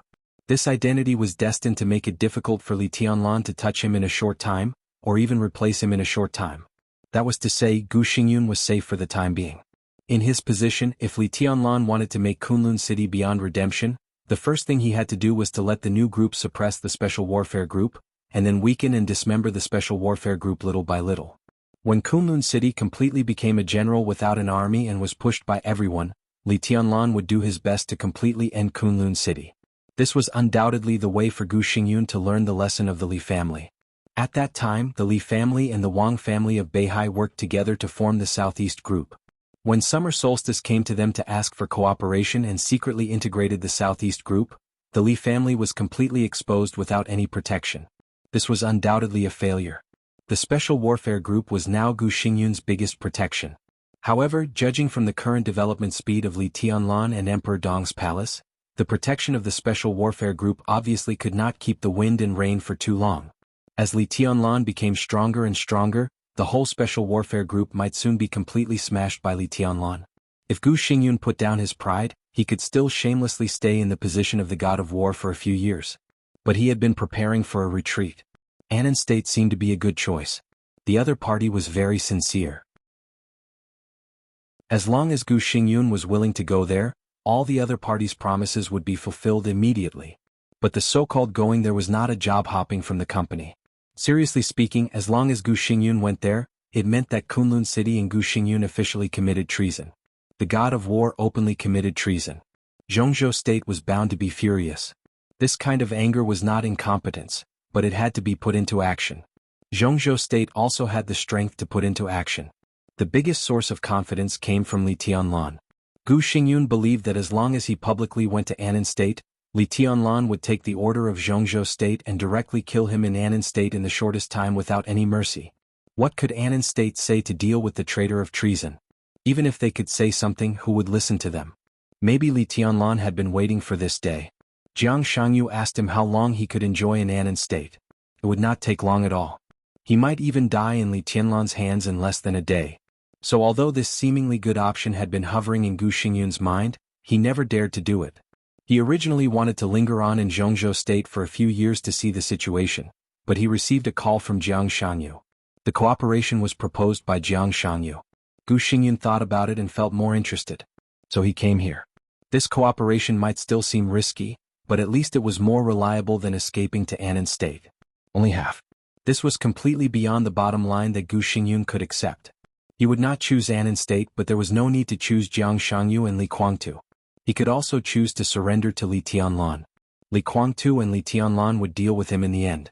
If he surrendered to Li Tianlan, at least he could live longer. If you have the intention, many details need to be discussed. Jiang Shangyu said faintly, "How's the treason case going?" The treason case of the Special Warfare Group. This had now become one of the biggest focuses of Zhongzhou State. Because of this case, almost all the middle and high-level officials of the Special Operations Bureau of Yuzhou were replaced, followed by Tianjin, then Yanzhou and Dongshan. The influence was getting bigger and bigger. The Special Warfare Group also became unstable with the expanding treason case. The Prince Group and the Special Warfare Group were in turmoil at the same time. During this time, Zhongzhou State was quite lively. It's still going on. Gu Xingyun's face was a little pale. In fact, the treason case was caused by him and now it was completely out of control. He was confident that he would not be involved in the treason case, but to achieve this goal, he did not know how many people would be sacrificed. Until now, don't you understand what the treason case is all about? Jiang Shangyu said with a smile. What do you mean? Gu Xingyun's eyes suddenly condensed and he stared at Jiang Shangyu. The treason case was the most passive one for him in recent years. At the beginning he thought about struggling and cutting the Gordian knot, but the more he struggled, the more passive he became. Until now, there was almost no room for him to intervene in the task force of the treason case. It was a very hidden thing, but now it is suddenly exposed. Have you never suspected the Burning Legion? Never suspected Ramelin? Jiang Shangyu asked with some doubts. Gu Xingyun's face instantly became livid. Ramelin. The Burning Legion. Of course he had doubts. But he could not think of a reason for the Burning Legion to betray him. It was simply impossible. Over the years, he had used his power to give the Burning Legion countless support. Ramelin could be said to be loyal to him. What reason did he have to betray him? If he betrayed him, who could he turn to? Impossible. Gu Xingyun took a deep breath and said slowly. He did not believe that there was something wrong with the Burning Legion. He would rather believe that there was something wrong with someone in the special warfare system. Nothing is impossible. Jiang Shangyu shook his head. I think the connection between you and the Burning Legion should not be known by many people in the Special Warfare Group, right? This should be a top secret. At most 2 or 3 people, including you, know it. Obviously they can't leak it, so it can only be the Burning Legion's problem. I have a lot of evidence to show that you have supported the Burning Legion all these years, but Ramelin is just using you, or the Wang family of Beihai is using you. Ramelin had experience in the Divine Martial Army a few years ago. Strictly speaking, he is the second force supported by the Wang family of Beihai in Africa. He has always been a member of the Wang family of Beihai, and the Burning Legion has always been a force of the Wang family of Beihai. Gu Xingyun's body trembled slightly. He gritted his teeth and said word by word, "This is impossible. If you want to see the evidence when we go back, I can give you a lot of evidence. At that time, you asked the Burning Legion to deal with Emperor Dong's palace and those seriously injured people. In fact, Beihai also had such a request. If not, you should have been able to detect the problem at that time." Jiang Shangyu felt a little regretful. The Burning Legion is not on good terms with the Divine Martial Army in Africa land, and even many people of the Divine Martial Army died in the hands of the Burning Legion. Doesn't this prove? No. Jiang Shangyu directly interrupted Gu Xingyun's words. This can't prove anything. They're just some chess pieces. The Divine Martial Army is so big, how can all of them be direct descendants? They have enough chess pieces to show off some things and trick some fools. He looked at Gu Xingyun with pity. Obviously you've been fooled. If that's the case, why didn't the Burning Legion participate in the decisive battle in Beihai? Gu Xingyun was still not convinced. Because Wang Xingxiao never thought that he would lose. For them, the longer this chess piece is hidden, the more power it can exert. Judging from the conflict between the Burning Legion and Li Tianlan, they would rather let the Burning Legion hide and let Li Tianlan fight. They don't want to see any variables. Jiang Shangyu shook his head. Your Highness, it's meaningless for us to argue about this here. If you want evidence, I can get it to you at any time. It's some information I've collected recently. If you look at it separately, there's no problem. But if you look at it together, it's very interesting. Even in many cases, some things that the Burning Legion does seem to be unrelated are to achieve the goals of the Wang family of Beihai. So I'm very sure that the Burning Legion belongs to the Wang family of Beihai. It's a chess piece that they have hidden deeply. The treason case of the Special Warfare Group is completely a bomb in the hands of the Wang family of Beihai. When they need the bomb to explode, it will explode. As soon as Li Tianlan left the prison, the treason case broke out. Don't you think it's too much of a coincidence? Gu Xingyun was silent and said nothing. His face was extremely gloomy. Do you want to hear my advice? Jiang Shangyu looked at Gu Xingyun and laughed softly. Say it. Gu Xingyun gritted his teeth and squeezed out a word. Cut the Gordian knot. At this time, don't care about the loss. The most important thing is to get out as soon as possible. At present, you can't leave Zhongzhou State, so you have to make yourself have no weaknesses that can be attacked. The Special Warfare Group can be abandoned, and it's just in time to prepare for our cooperation. Jiang Shangyu said lightly. Gu Xingyun's expression was slightly distorted. Abandon the rook to save the king? Break the arm to survive? Compared with Jiang Shangyu's words, such words were nothing. This was simply self-mutilation to survive. I can be sure that if you don't give up and want to keep more, there will be more explosive news in the Burning Legion. At that time, the Special Warfare Group may really be finished. Now the Prince Group can't even take care of itself, and you can't even find the most basic allies. The Giant Group is in the ascendant, and it's too easy to take you down. The new group doesn't mind taking something from the Special Warfare Group at all. Jiang Shangyu said casually, so we have to be fast. We have to be fast. Cut everything off and then we cooperate to make them unable to react. This is also the purpose of our meeting here today. Gu Xingyun kept taking deep breaths. After a while, he suddenly said, I want to see the evidence in your hands. No problem, I can give it to you when we go back. Jiang Shangyu nodded. But I advise you not to do anything now. In your current state, you may not be able to take down Ramiro. If you want to retaliate against him, there will be plenty of opportunities in the future. I don't want to retaliate against him. The ferocious look in Gu Xingyun's eyes was extremely terrifying. I want to completely destroy the Burning Legion. Jiang Shangyu smiled and said nothing. I can cooperate with you. Gu Xingyun forced himself to calm down and said blandly, it's impossible to give you half. He glanced at Li Guangtu. I'll give you 30%. He looked at Jiang Shangyu again. You also get 30%. I'll keep 40%. Li Guangtu just wanted to say something, but Jiang Shangyu grabbed him and said with a smile, that's fine, but our 30% must be practical. I know what to do. Gu Xingyun said with a straight face.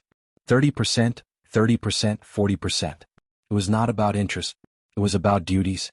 To be more precise, it was about the whole Special Warfare Group, which was the countless special warfare agencies in the dark world of Zhongzhou State. Gu Xingyun would completely get rid of the influence of the treason case and give up everything that could be given up. Then he would push Li Guangtu and Jiang Shangyu's people to the vacant positions in the shortest time and regain his foothold. In this way, the Special Warfare Group would become a brand new Special Warfare Group with Jiang Shangyu. One was Jiang Shangyu, Li Guangtu and Gu Xingyun. The power of the entire Beijiang would completely join the camp of the Special Warfare Group. In terms of experts, the Purgatory of Heaven capital would have enough experts to fill the vacancy. With the foundation of Gu Xingyun's many years of operation, such a combination was enough to fight with Li Tianlan's new group in Zhongzhou State. You won't be disappointed. Jiang Shangyu smiled. Your Highness, maybe you've given up a lot of things, but one day you'll know that cooperating with us is the best decision for you. You gave up some things in Zhongzhou State, but in the whole Dark World you'll get more. The whole Dark World. Gu Xingyun muttered to himself in a low voice. We'll go to Europe next, integrate the power of the Sanctuary and Knights Templars, and then go to America. So to be clear, we're very strong and we have a lot of elites that can be used. Not only Zhongzhou State, but the whole Dark World will be the battlefield of our three-party game. Our lineup is luxurious enough. I hope so. Gu Xingyun nodded, then shook his head and sighed deeply. The three of them talked for nearly 3 hours on this island, and Gu Xingyun left with a solemn face. Jiang Shangyu and Li Guangtu, who hadn't talked much, watched Gu Xingyun's back as he left. They watched him board the cruise ship, and watched the cruise ship go farther and farther until it completely disappeared from sight. Then Li Guangtu slowly said, What do you want to say? He has difficulties. As a partner, we naturally have to think about him. Senior, 50% is too much for you? He can't give it to you. Jiang Shangyu smiled. Impossible? Li Guangtu sneered. 50%? Who does he think he is? If it weren't for those messy things in those years, it would have been mine. That's true. Jiang Shangyu nodded. But how can there be so many ifs in the world? Those things have happened. Now the special warfare system is Gu Xingyun's life. It's impossible for him to give you half of it. But if he can't give it to you, I can compensate you. Oh. Li Guangtu's expression changed slightly. After all, the foundation of the Jiang family is still a little weak. Jiang Shangyu shook his head helplessly. Although Beijiang is large, the Jiang family has not accumulated many masters over the years, and there are even fewer who can be inserted into the special warfare system. Our Jiang family can occupy at most 10% of the positions. I'm afraid the remaining 20% will have to trouble you, senior. Jiang Shangyu paused and said with some regret, in fact, there are still many candidates in the Knights Templar. Unfortunately, if they are yellow people, these things will be easy to handle. Now, we can only rely on the purgatory of heaven capital. The corner of Li Guangtu's mouth rose slightly for a moment, and he slowly said, there are still many people in the purgatory of heaven capital. That's good. Jiang Shangyu looked sincere, but he had already begun to think. He gave Li Guangtu 2/3 of his 30% of the positions, which meant that once the cooperation between the two sides began, the purgatory of heaven capital would occupy more positions in the special warfare system of Zhongzhou State than Kunlun City. Gu Xingyun would naturally be dissatisfied. It seemed that he had to compensate Gu Xingyun in other ways. Jiang Shangyu had a headache. He rubbed between his eyebrows and suddenly said, Senior, I've always been curious. Why do you have such a great hostility to Li Tianlan? I'm not hostile to him. Li Guangtu shook his head. It's just that the Li family is mine. He's not a member of the Li family, so he doesn't deserve to own the Li family. I know something about this. Jiang Shangyu smiled. Li Tianlan is the son of Dongqing Wudi and Bai Qingqian. Dongqing Rushi is your daughter. Daughter, it was a beautiful trick. The whole Zhongzhou state has been deceived for many years. He paused and suddenly a person came to mind. The smile on the corner of his mouth grew wider. Li Guangtu actually had a son. Jiang Shangyu knew this very well. He thought of the battlefield, which he didn't know whether it was in the past or in the future, and Dongqing Huangtu came to mind. He didn't participate in the siege of Dongqing Huangtu that year. However, he knew very well who had participated in that battle. Especially those high-end forces. Wang Tianzong was one. Li Guangtu in front of him was one. And Li Guangtu's son was also one. Emperor Huo. The father and son could be said to be the absolute main force in that siege. Jiang Shangyu sighed in his heart and continued, but Dongqing Rushi and Li Tianlan have an engagement. If they have children in the future, they will also be the blood of the Li family. Senior, do you think that child is not worthy to inherit the Li family? Or, Senior, are you worried that the child who inherits the Li family in the future is not the child of Li Tianlan and Dongqing Rushi, but the child of Li Tianlan and Qin Weibai?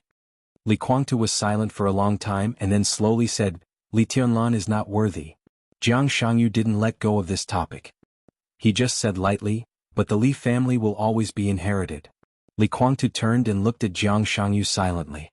After a long time he said, What do you want to say? Senior, what do you think of me? Jiang Shangyu smiled reservedly.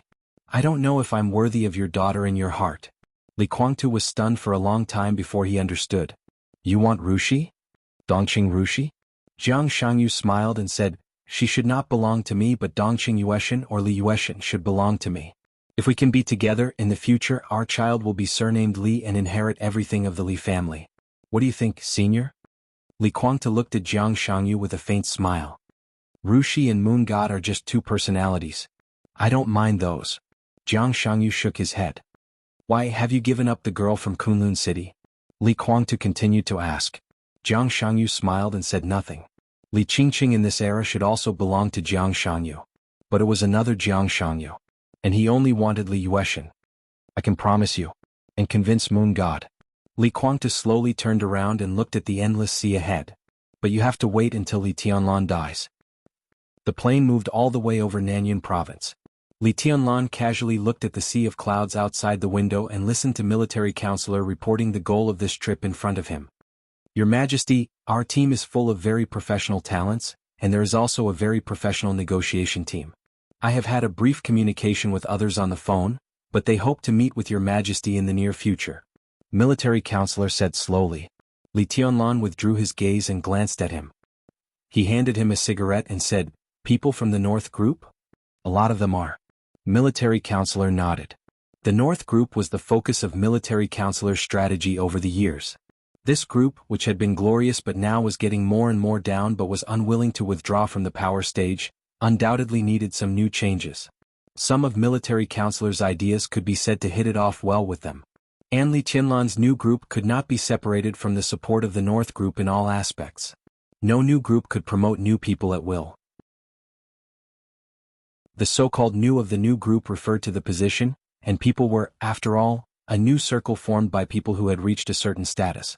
Some of the capable people of the North group, some of the capable people of the Giant group, and some of the remaining power of the Li family were the new group that was about to be formed. Li Tianlan was very familiar with the Giant group, but he had almost no dealings with the North group. It was completely understandable that some people of the North group were eager to meet Li Tianlan. You arrange it, Li Tianlan said slowly. Well, tonight. We should visit Minister Zhou first. Military Counselor said with a smile. Li Tianlan replied with a hum.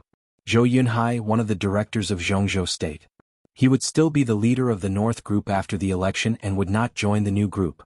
But meeting with him now was undoubtedly one of the highlights of this trip to Yuzhou. Later, we will roughly analyze the bottom line of the Prince group and delineate some important targets. Your Majesty, the most important thing for us this time is to grab all the important resources of the Prince group and hold them in our hands, so that the development of the new group in the future will be much smoother. Military Counselor continued. Okay. Li Tianlan took a drag on his cigarette. But for me the most important thing is Qin Fangqing. Now the result is very obvious. The Prince group will be weakened. This is your business. Qin Fangqing must die. This is the most important thing.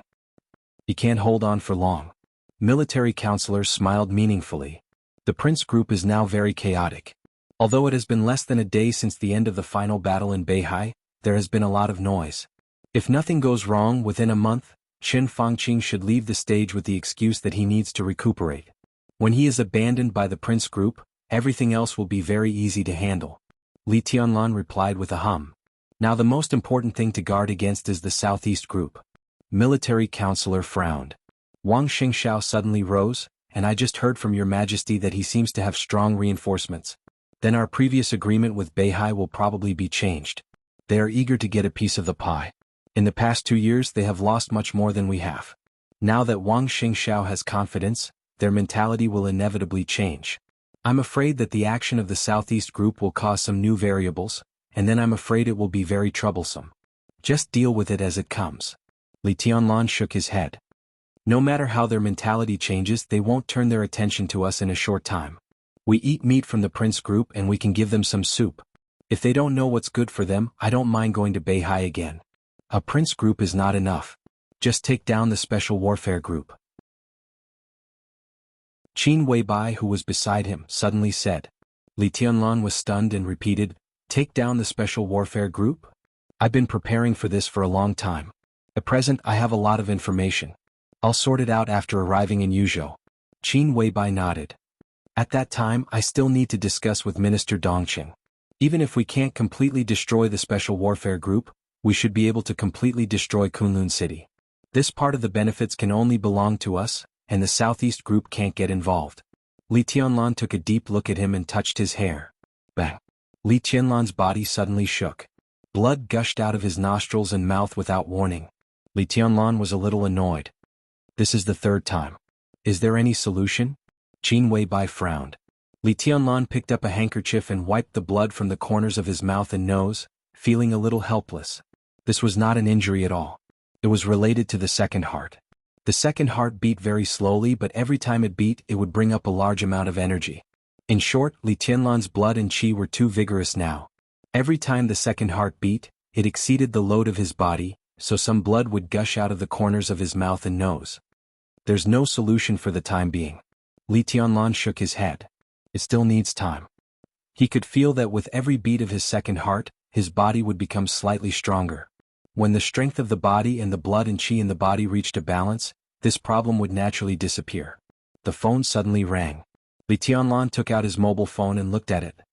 He slightly raised his eyebrows and directly answered it. Li Baitian's figure appeared directly on the mobile phone screen with a helpless look. What's going on? Li Tianlan laughed. He hadn't seen such a bitter expression on Li Baitian's face for a long time. I've been set up by a woman. Li Baitian was a little annoyed. Now I have a problem for you to solve. Do you know this person? The camera turned. An enchanting but cold beautiful woman appeared in front of Li Tianlan. Li Tianlan froze for a moment. He looked at her for a while and said, She looks a little familiar. He did feel that she looked a little familiar. But for a moment he couldn't remember where he had seen her. Your Majesty, I'm Mai Shiranui. On the screen, my Shiranui bowed deeply to the camera. That's her. Li Baitian's voice sounded. She is willing to join Emperor Dong's palace with all the power and resources of Liuhua Palace, but her only requirement is that she hopes to be your woman. She said that if you agree she can dedicate everything to you. If you don't agree she will kill me and run away. You see, it's difficult. It's really a problem. Li Baitian's face appeared on the screen again. Li Tianlan was silent for a while and looked at Li Baidian. Do you have anything to say? Me? Li Baidian said with a headache. What do I want to say? She's going to kill me. Damn it, help.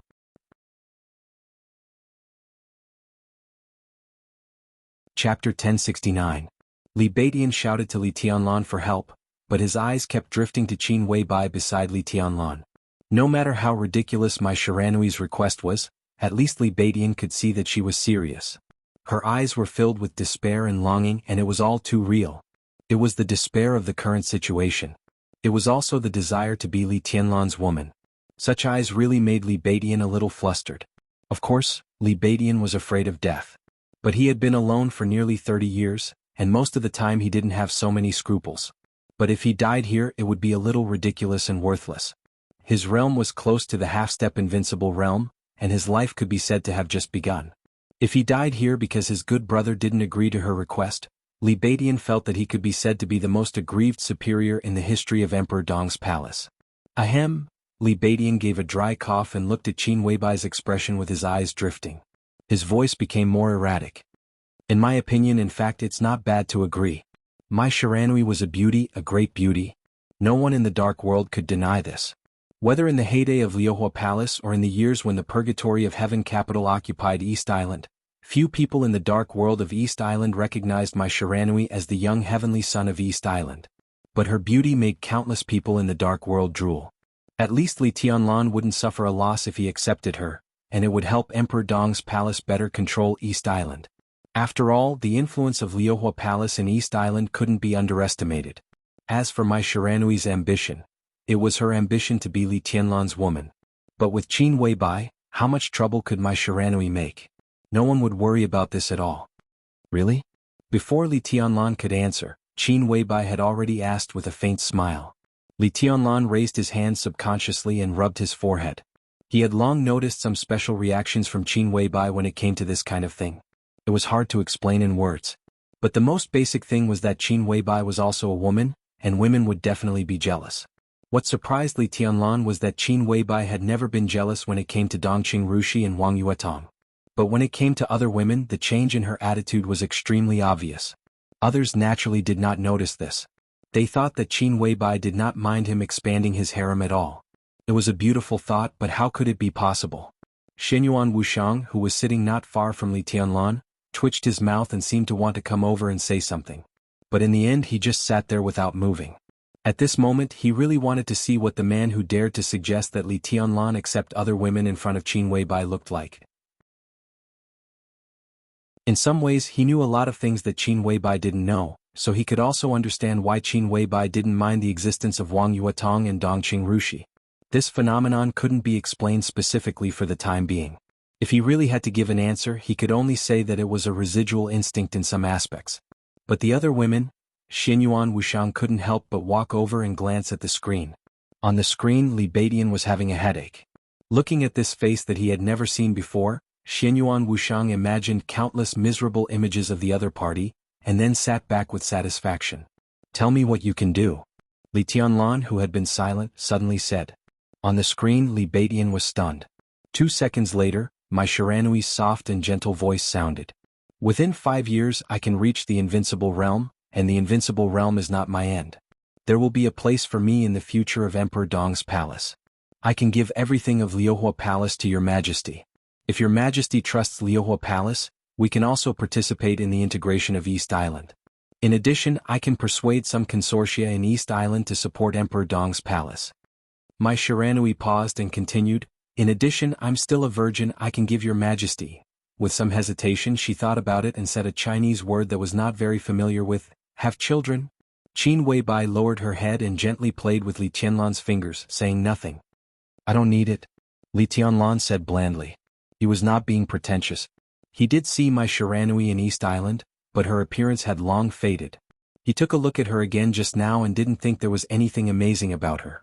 It might make sense that home flowers were not as fragrant as wild flowers, but it was not very convincing in front of Qin Weibai. Li Tianlan was wondering about Qin Weibai's attitude toward Dongqing Rushi and Wang Yuetong. But even he himself did not realize that after he had Qin Weibai and accepted Wang Yuetong and Dongqing Rushi, he had never been attracted to other women. Not at all. I need a secretary here. Li Tianlan looked at Han Xinyan, who was buried in the documents beside him, and continued, Personal secretary, if you are interested you can come here. I don't need you to help me organize East Island, but if you can get my trust I can give you a chance. When you enter the invincible realm, I can let you manage the dark world of East Island. Don't worry. Don't worry, the royal family can't do anything to you. The position you are worried about will not be a problem at that time. There was silence on the other end of the phone. Possible. I still hope. You are not qualified to negotiate with me. Li Tianlan interrupted Mai Shiranui directly. Li Badian is still with me. Mai Shiranui said after a moment of silence. If you kill him, the royal family of East Island won't dare to take you in. Li Tianlan took a sip of tea and said calmly, I said so. Mai Shiranui fell completely silent. Li Tianlan looked at Li Badian and said slowly, Bring her back. Li Badian nodded and smiled. Got it? The video call was hung up directly. In Liuhua Palace, Li Badian held the phone and looked at Mai Shiranui, who still kept her head down. Mai Shiranui's aura fluctuated slightly, and her face was expressionless. If you don't agree with this result, Li Badian looked at her helplessly. Then I have to work hard. Personal secretary, Mai Shiranui looked up at Li Badian. What is it? Li Badian thought about it seriously. Senior officials at the governor level of Zhongzhou State would actually have personal secretaries, but they were all of the same sex. The personal secretary of the opposite sex represented too many possibilities. Li Badian grunted and said slowly, Probably a personal maid? Can you understand the word maid? Or should I say personal maid? Personal maid? Mai Shiranui's eyes were in a trance. That's about it. Do you think it doesn't fit your identity? Li Badian chuckled and said, But what is your identity? Potential? Strength? Influence? You're not the top. As for appearance, you have no advantage. To be honest, your request is a little too much, even whimsical. I don't mean to humiliate you, but there is no illusion in Emperor Dong's palace. What do you want? You have to fight for it yourself. What do you want? Judging from what you have, what qualifications do you have to be the hostess of Emperor Dong's palace? Personal maid. In my opinion, this identity is just right. Mai Shiranui stood where she was and thought silently for a long time. Li Badian quietly looked at the flying snow around Liuhua Palace. He seemed to be as steady as an old dog, but in fact he was flustered. After a long time, Mai Shiranui moved her body and whispered, I accept this identity. Chapter 1070. The ship was rocking and the water was rising and falling. The blood-red setting sun slowly fell silent on the surface of the sea as far as the eye could see. The clouds in the distance were still shining with the afterglow of the day, but the surrounding sky had already begun to gradually darken. Gu Xingyun opened his eyes from meditation and felt that his energy had recovered a little. The pain in every part of his body still existed. His internal organs twitched slightly as he breathed. His heartbeat was much faster than normal. Gu Xingyun silently felt the injuries on his body, with no expression on his face. Since it was severely injured by Situ Tsangyue with the murderous weapon setting sun in Lin, and a few years ago, the light of the whole Kunlun city seemed to have completely dimmed. All the sharpness of the Special Warfare Center of Zhongzhou State seemed to have disappeared without a trace. Not long ago, after it was officially defeated by a sword chi doppelganger of Li Tianlan, all the honor and dignity that Kunlun City had been trying to maintain for many years seemed to have directly disappeared at that moment. There were people who took advantage of the situation and added insult to injury. As the treason case of the Special Warfare Group became more and more serious, almost all the people who paid attention to this incident began to slowly jump out to compete for the interests of the Special Warfare Group. The losses were manifold. The position of the Special Warfare System had changed. There was a change of leadership within the group. The commercial sector was annexed and annexed. The entire group was in a state of panic. When the tree falls, the monkeys scatter. The situation of the Special Warfare Group was getting worse day by day. In the most desperate time, Gu Xingyun, whose heart was extremely cold, really thought about leaving Zhongzhou State with a lot of secrets. Annan was not the only one who began to contact him secretly.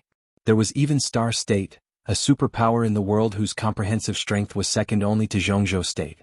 The promise of this kind of superpower was naturally not as good as that of Annan. But now there were few experts in the dark world.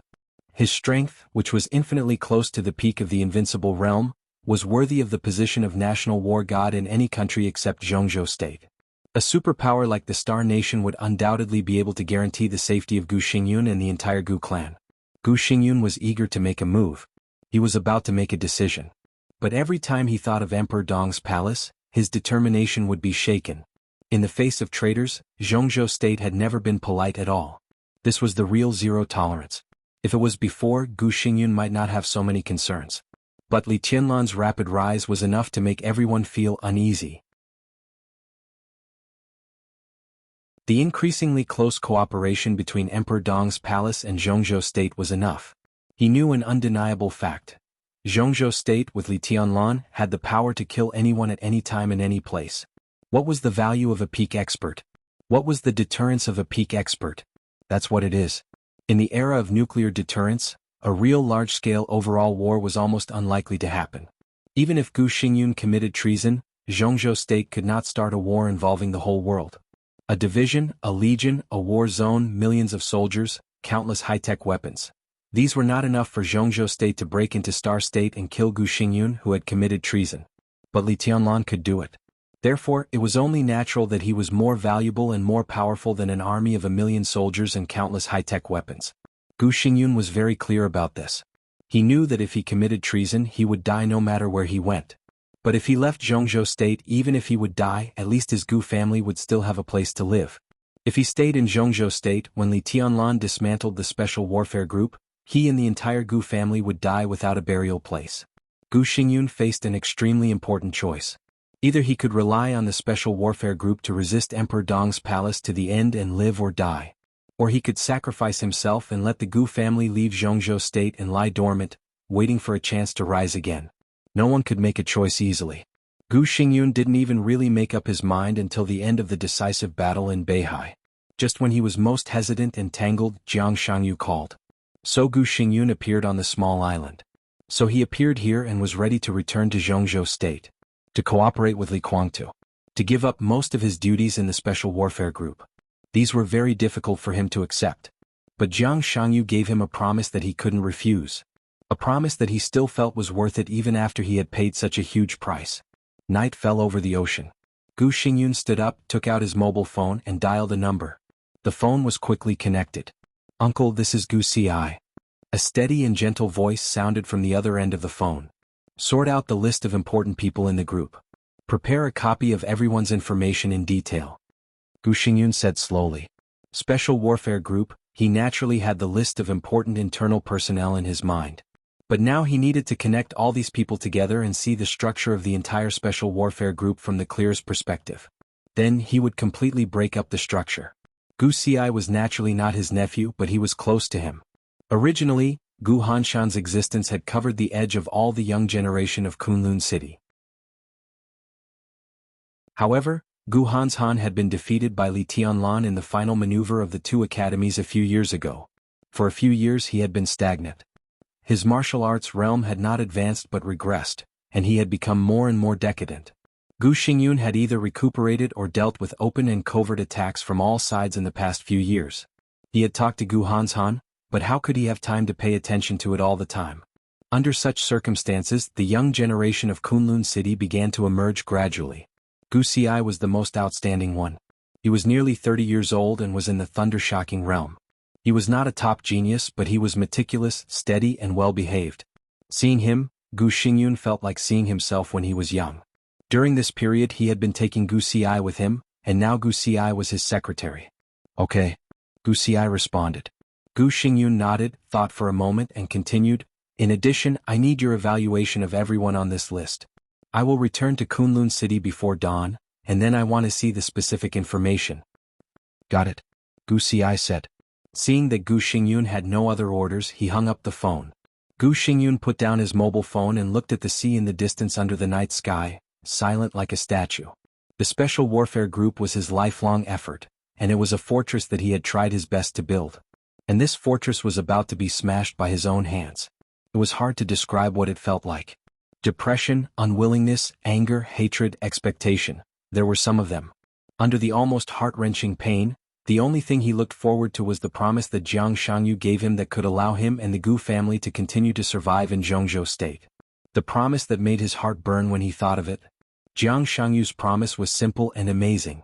Within 3 months, Jiang Shangyu could completely recover from his injury. Within half a year he could enter the peak of the Invincible Realm. Within a year Jiang Shangyu could help him break through the peak of the Invincible Realm and directly reach Li Guangtu's current level. It seemed to be an extremely absurd promise.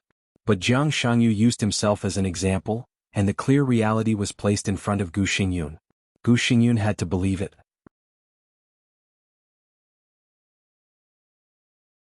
Chapter 1071. Thick smoke floated in the antique office. The atmosphere was so oppressive that people could hardly breathe. The middle-aged secretary, who could be said to be in a high position to some extent, walked in with 2 cups of tea and then walked out carefully. He appeared to be very calm, but whether it was his expression or his footsteps, it was obvious that he was panicking. Chen Fangqing sat on the sofa in a daze, holding a cigarette and looking at the teacup in front of him, motionless. The severe headache persisted, as if it was about to tear his entire spirit apart. The clock on the wall ticked away, making a crisp sound, but in Chen Fangqing's ears, it was incomparably ear-piercing. Every time the second hand ticked, he seemed to be closer to the end of the world. It was indeed the end. His end, the end of the Qin family, the end of the Prince Group, and the end of the Dark World. In less than 24 hours. The result of the decisive battle in Beihai had officially spread throughout the Dark World. There were too many things worth mentioning in the decisive battle in Beihai. But all of this was not important. What mattered was the result. It was a result so cruel that no one could accept it. 24 hours. The flames of war spread throughout the Dark World. When all the results were gathered together, a shocking battlefield was presented in front of everyone's eyes. 22 hours ago, thousands of elites of the joint forces besieged the headquarters of the Dark Knights. In a situation that no one had expected, the Snowdance Corps left Reki City for the first time and entered northern Europe. Thousands of elites of the joint forces were wiped out. 21 hours ago, Jiang Shangyu was defeated by Li Tianlan and escaped from Shenyuan City. 20 hours ago, the elites of the Rothschild family went out and joined forces with the Samsara Palace to rush into the Holy Land. The Holy Disarmament Corps suffered heavy casualties, the Holy Land was in a mess and the Pope was missing. 20 hours ago, the second batch of the Snowdance Corps set foot in Snow Country. The 3 secret bases that Wang Xiaoyao had developed on the border of Snow Country over the years were directly wiped out. Then the Snowdance Corps ran amok in Snow Country, and some secret strongholds belonging to Wang Xiaoyao were uprooted. 18 hours ago, the Men in Black, the Heroes Club, Fantasy World, and many other dark forces gathered in Southern America.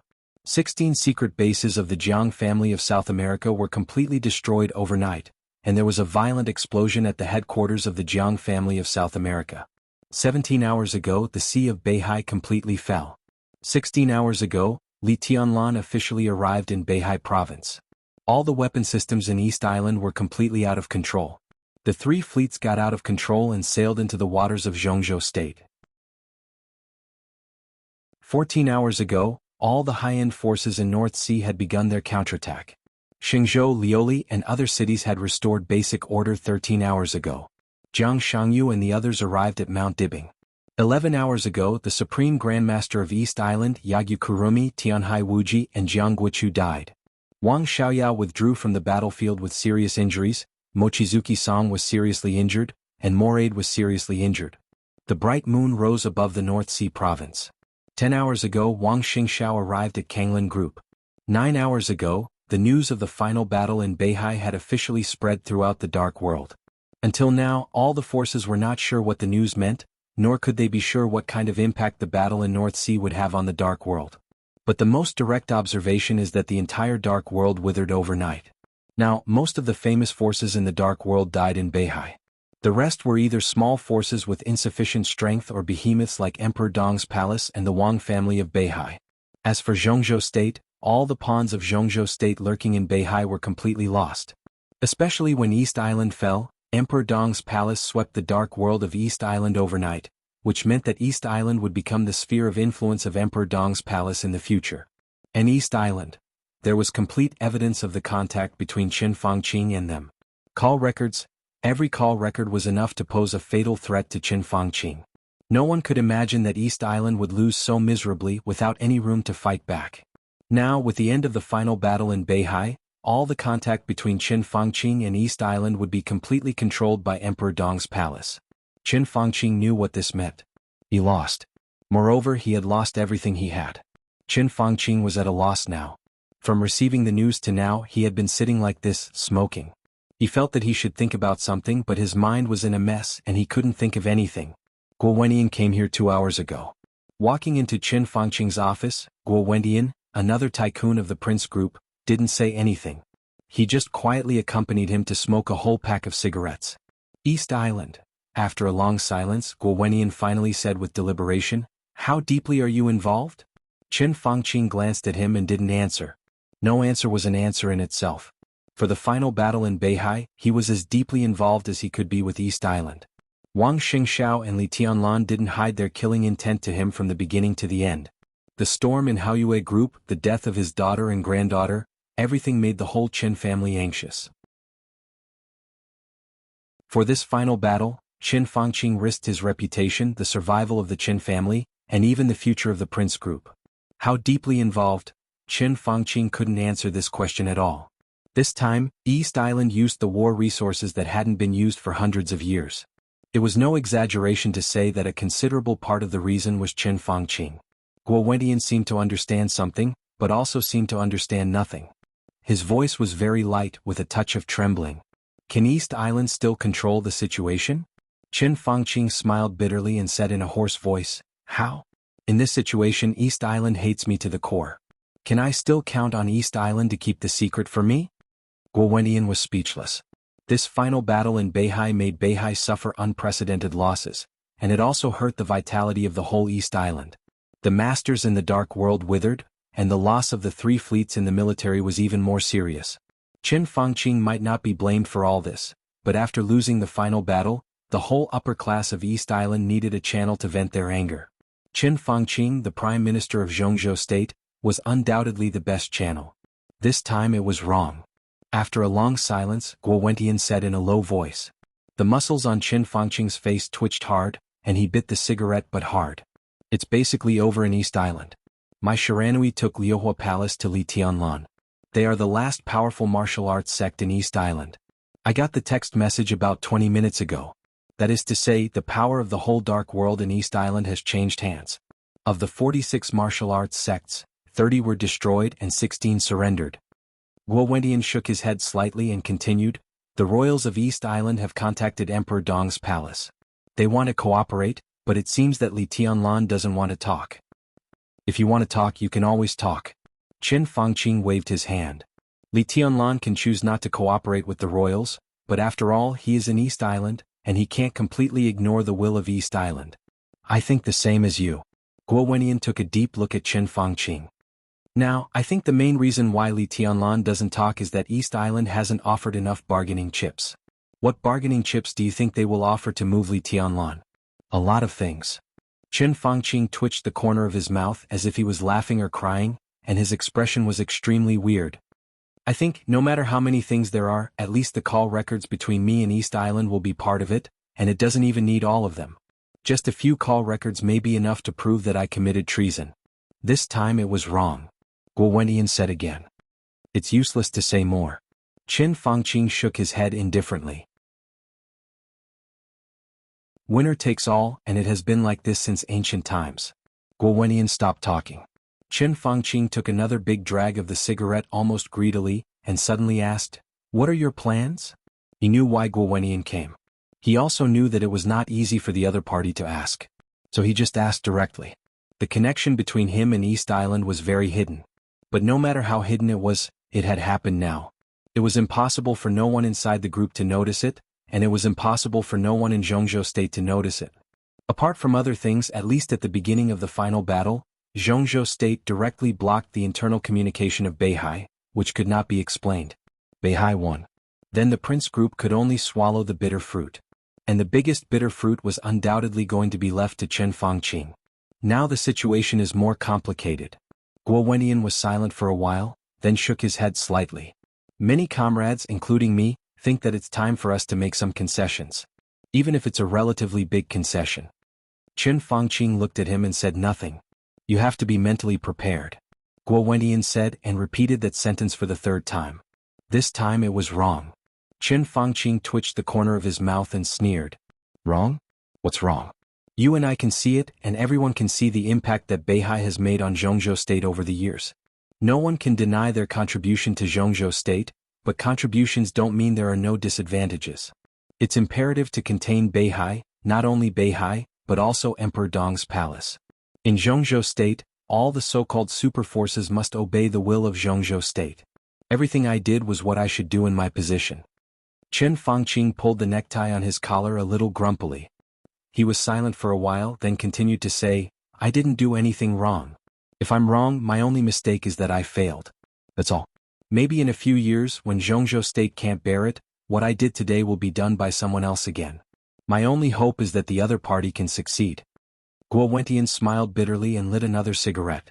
Faint smoke rose in front of him. Guo Wentian was silent for a while, then said softly, Li Tianlan has entered the capital.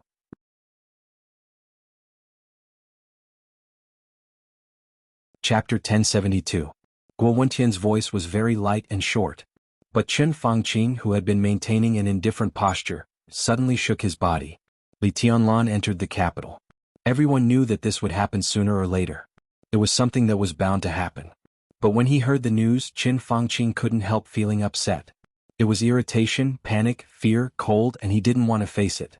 At that moment, Qin Fangqing's emotions were so clear and so desperate. Guo Wentian watched all this in silence, and his eyes were a little gloomy. Now it was not only Qin Fangqing who had these emotions.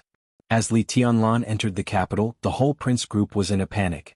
It had been less than 24 hours since the final battle in Beihai. After Li Tianlan defeated all his opponents, he went straight to Yuzhou without hesitation. Yes, he went straight. Simple, straightforward, brutal, and domineering. For the people of the prince group, everyone could feel Li Tianlan's determination. It was a kind of indescribable cruelty with naked fierceness and blood. With every inch he got closer to Yuzhou in the air, the prince group would feel more danger. For several years, the prince group, which had always been the protagonist, had done too many things that should and should not have been done. Perhaps, as Qin Fangqing said, what they did was right. But Emperor Dong's palace would not accept it. Many things in the world, in many cases, did not pay attention to simple right or wrong. Li Tianlan won the final battle in Beihai and controlled Qin Fangqing's life and death. He controlled Qin Fangqing's life and death, which was equivalent to controlling the future of the prince group. As soon as Li Tianlan arrived in Yuzhou, the whole prince group smelled an extremely strong bloody storm. Everyone was waiting for Li Tianlan's action in an almost suffocating depression. What are their demands? Qin Fangqing took several deep breaths in a row and asked hoarsely. They haven't mentioned the specific demands. Guo Wentian shook his head with a heavy look. After all, everything has just begun, but the establishment of the new group is a foregone conclusion. During this time, Wu Jingmin and Bai Qingqian have made big moves. Qin Fangqing snorted and asked, Nanyue? We can't keep it. Hearing those words, Qin Fangqing helplessly replied, We've previously discussed that Nanyue province will definitely fall. The Haoyue group's matter is getting bigger, and it's extremely troublesome. It hasn't even been a day since the decisive battle in Beihai, and 3 of the Haoyue group's higher-ups have already surrendered themselves. If we want this matter to end quickly, we have to give up on Nanyue province. Otherwise it won't be easy for us. Qin Fangqing gritted his teeth. Haoyue group was a super-large group that he had single-handedly supported. It was also the most beneficial cash cow for the entire Qin family. Although there were not many similar groups in Zhongzhou State, there were still quite a few of them. In many cases, in order to fight for something that had to be fought for, consortiums like Haoyue group would act beyond the rules. More often, when they traded with certain foreign groups and forces, they carried the will of the country. However, this kind of thing couldn't be brought to the table, so it left countless hidden dangers. The reason why Haoyue group had fallen to this extent today was not that the chairman of Haoyue group was killed. The most fundamental reason was that Qin Fangqing's foundation was unstable and he couldn't protect himself. As the prime minister of a country, he was undoubtedly the most representative of Zhongzhou State. He could easily cover up many things of Haoyue group. Although he did something wrong this time, no one could deny his character and position.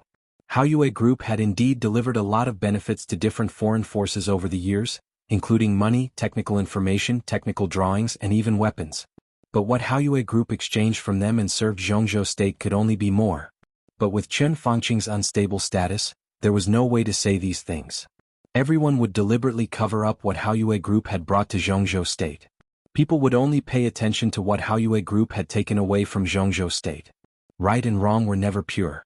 In the current situation, even the Prince Group would not speak for Chen Fangqing and support him for self-preservation. Giving up Nanyue province and letting the Haoyue Group's matter come to an end was something that had been discussed a week ago in Zhongzhou state. The first to propose this was Wu Jingmin, the deputy prime minister of Zhongzhou state. This was undoubtedly the condition of the new group, and right now the Prince Group had no room to bargain, no matter how unwilling they were. They had to give up. Although Haoyue Group had not been in trouble for a long time, so far 2 directors of Nanyue Group had been deeply involved in the quagmire. If they didn't let go, no one knew how much trouble they would make in the end. No one would doubt the determination of Emperor Dong's palace and Li Tianlan. The establishment of a new group was not something that could be done verbally, nor could it be done by sending Wu Jingmin to the position of a director of Zhongzhou state. The most basic structure of a group was the need of territory. A territory to improve its own structure, cultivate new blood, make a unified voice and implement its own ideas. Every group had such a territory. For example, the Southeast Group's Beihai Province and the former Wuye Province. For example, the Prince Group's Qianfu Province and Southwest City. For example, the Giant Group's Zhongyuan Province. For example, the North Group's North City and the Northwest and Northeast regions with great influence of the academics. Li Tianlan's new group also needed territory, which was enough to support the continuous expansion of a new large group and constantly condense its own territory. At present, Nanyue was the most suitable area. It was the forefront of the development of Zhongzhou state. In terms of economic output, it was second only to Wuyue. It was one of the most developed provinces in Zhongzhou state and had a perfect structure. The speaker of Nanyue was all members of Zhongzhou state. This was also crucial for the new group. With Nanyue, the new group had a stable foundation. Not to mention the future, at least there was no risk of falling apart directly. The Prince Group's influence in Nanyue province was great. Although it couldn't be compared to Qianfu's backyard, the Prince Group's influence in Nanyue province has always held an absolute advantage in the game. The current chairman of Nanyue province was one of the leaders of the Prince Group. Out of the 13 directors, 7 of them came from the Prince Group, including a vice-chairman. Among the remaining 6 directors, 2 were from the Southeast Group, 1 from the Giant Group, 2 from the academics, and the last one was a local senior official without obvious traces of a group. At the city level, the Prince Group's advantage was also obvious. Now, with the rise of the new group, most of these people had to be transferred. All of them had to be transferred. Perhaps the others might be able to get a good position, but the Prince Group has been shrinking. So it's already good enough for them to be transferred out of Nanyue province, not to mention getting a better position. Such a heavy loss, even Chen Fangqing, who was worried about the future of himself and his family, couldn't bear to see it. More importantly, that wasn't all. This was just the condition that the new group used to settle the case of Haoyue Group. The new group would not stop after cutting Nanyue. They would continue to cut meat from the Prince Group to expand their sphere of influence. Nanyue was changed after the Haoyue Group, which showed how big the appetite of Li Tianlan and the new group was. In addition to Nanyue, at present, the most likely place for them to use as conditions is Siya. I got the news that Wang Xingxiao went to Tianan and had a fight with Li Tianlan a few hours after the end of the final battle in Beihai. Wang Xingxiao was defeated and must pay the price. According to my speculation, the new group will also take Jiangnan and Dongshan. As a new group, it's enough to own the 4 provinces of Nanyue, Siya, Jiangnan, and Dongshan. Chen Fangqing's facial muscles twitched again, but he didn't know whether he should be glad or angry. Siya was also one of the back gardens of the Prince Group, and Dongshan was the area where the Southeast Group and the Prince Group checked and balanced each other. It was also a place where every inch of land was contested.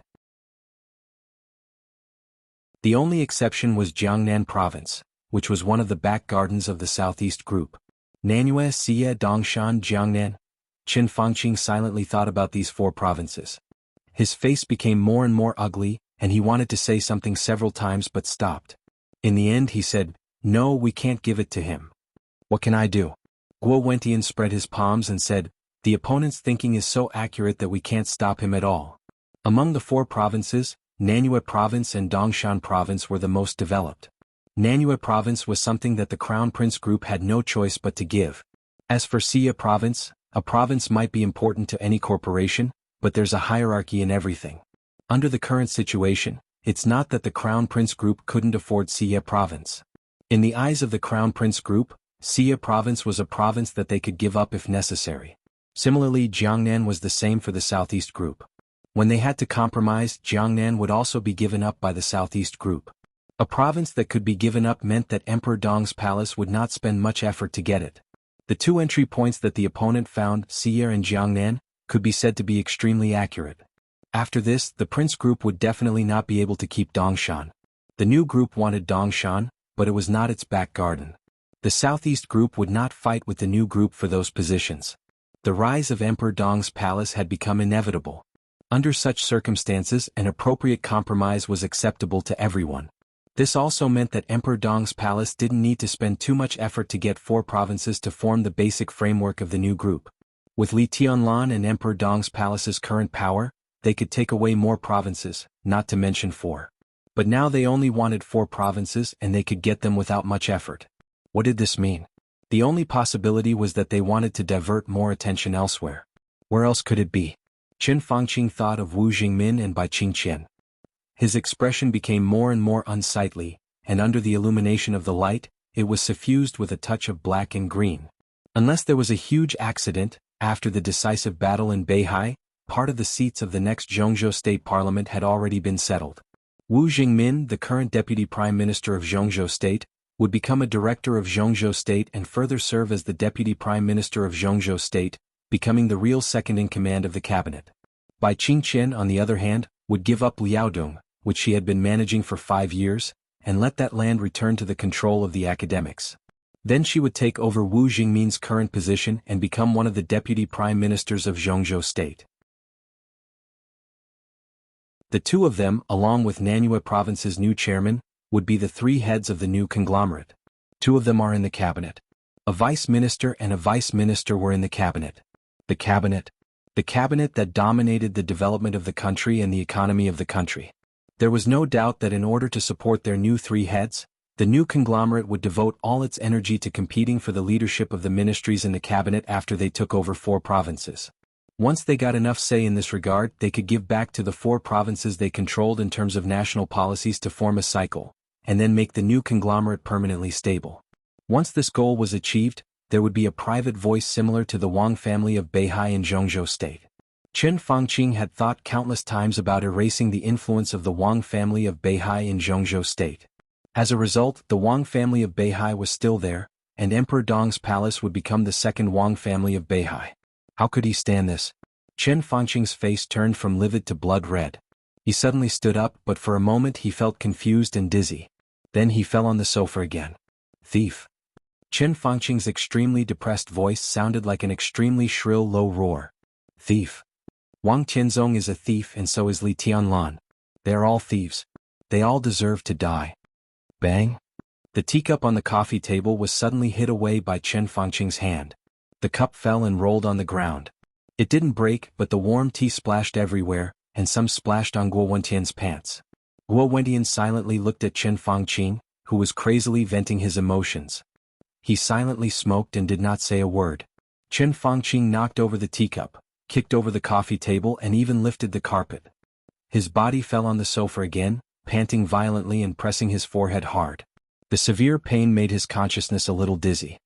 He tried to breathe and kept muttering to himself, "Stop him, I must stop him." He rubbed his forehead, looked at Guo Wentian seriously again and said in a deep voice, "Stop him. If it goes on like this, it will be bad for the country. I can die and I can lose my reputation. I don't care about these. Li Tianlan wants the new conglomerate to rise and I can support it. But their plan must be stopped. We can't stop him." Guo Wentian shook his head without hesitation. "Pull one hair and the whole body will be affected." "Stop how?" Chen Fangqing was stunned for a while and then said slowly, "Just stop one of Bai Qingqian and Wu Jingmin. Or the cabinet ministries and commissions, stop some candidates of the new conglomerate. Even if they are given another province they must stop them." "They can't stop them." Guo Wentian shook his head. They may not be willing to take another province even if they are given another one. Now the opposite side's goal is very simple, that is, to have the right to speak in the cabinet.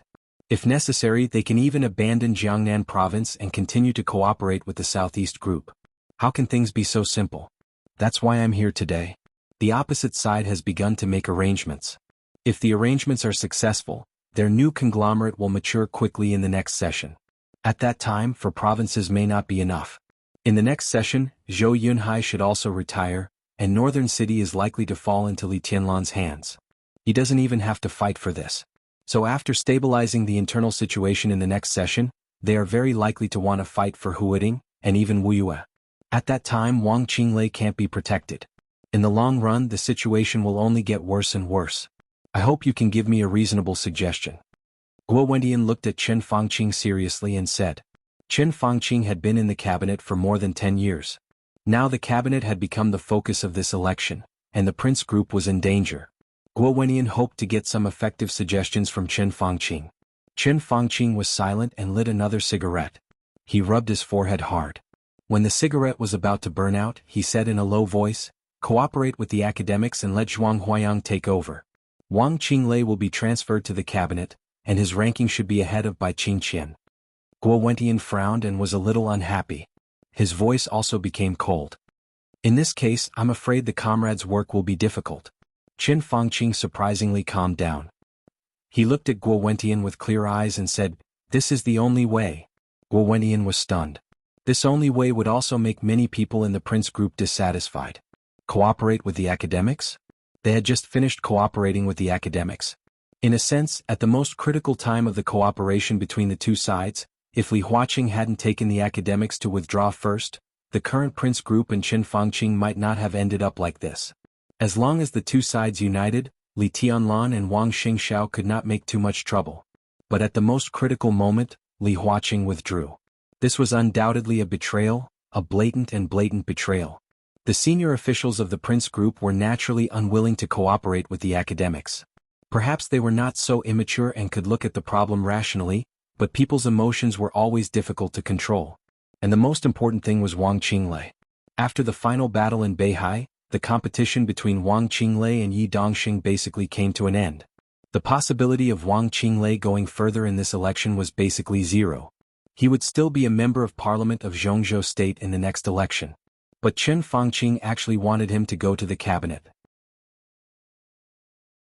This was tantamount to asking Wang Qinglei to give up Wuyue and the base he had run for many years. If Wang Qinglei could not go further, then from Speaker of Wuyue to the Deputy Prime Minister of Zhongzhou State was equal to a transfer.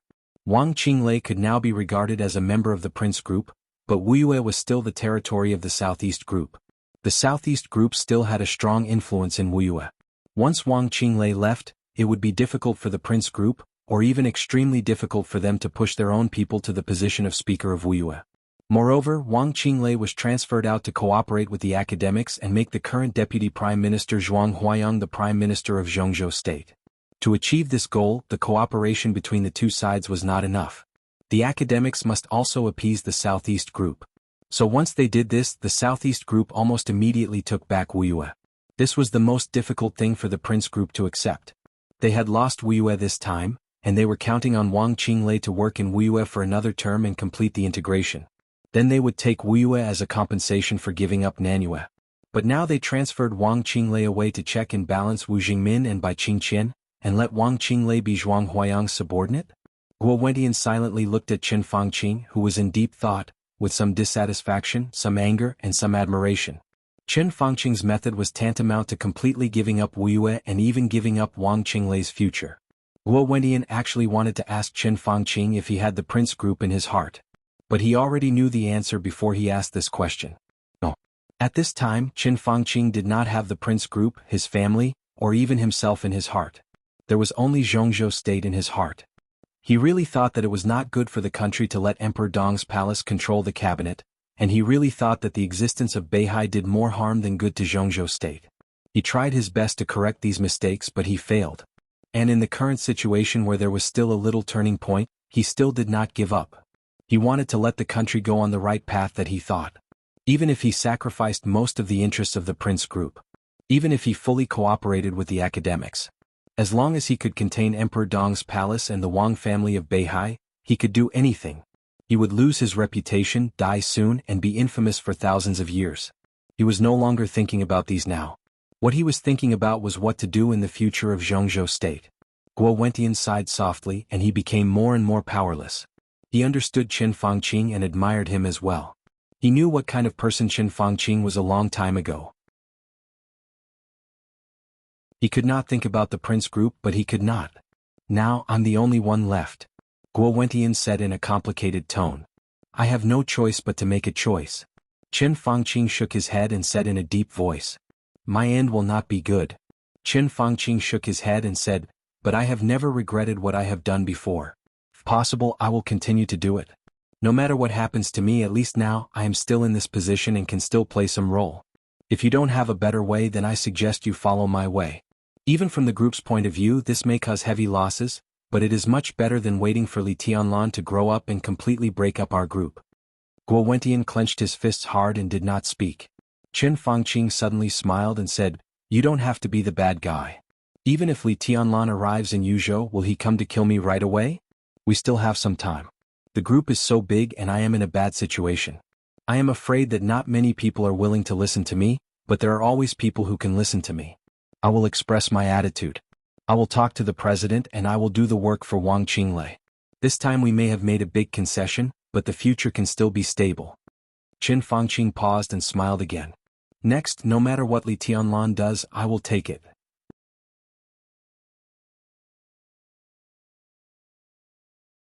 Chapter 1073. When Guo Wentian left, he was silent and did not say goodbye to Qin Fangqing. He took a deep look at this old partner of his, then quietly walked out. Qin Fangqing sat in his seat motionless, as if he had fallen into eternal meditation. He looked focused and even a little dead. Time passed by. The secretary pushed the door open and came in. Qin Fangqing still sat there without any reaction. It was Yuan Lin who opened the door. As the chief secretary of the cabinet who had been with Qin Fangqing for 10 years, he was very familiar with Qin Fangqing's posture. Qin Fangqing liked to think quietly. Whenever he encountered a problem, he would shut himself in the office, not talking, not eating, not drinking, and not even moving. In Yuan Lin's memory, he had seen Qin Fangqing's posture many times, and he would also see how tired and busy he was after that. Every time after he was meditating like this, the whole secretariat would basically work overtime all night to collect all kinds of information and documents, sort out the records of his conversations with the feudal officials of various places, collect some special local information, development plans, the use of funds, and then some discussion records at the meeting of the parliament and so on. When the secretariat was busy, Qin Fangqing would usually draft a report by himself based on the information collected by the secretariat.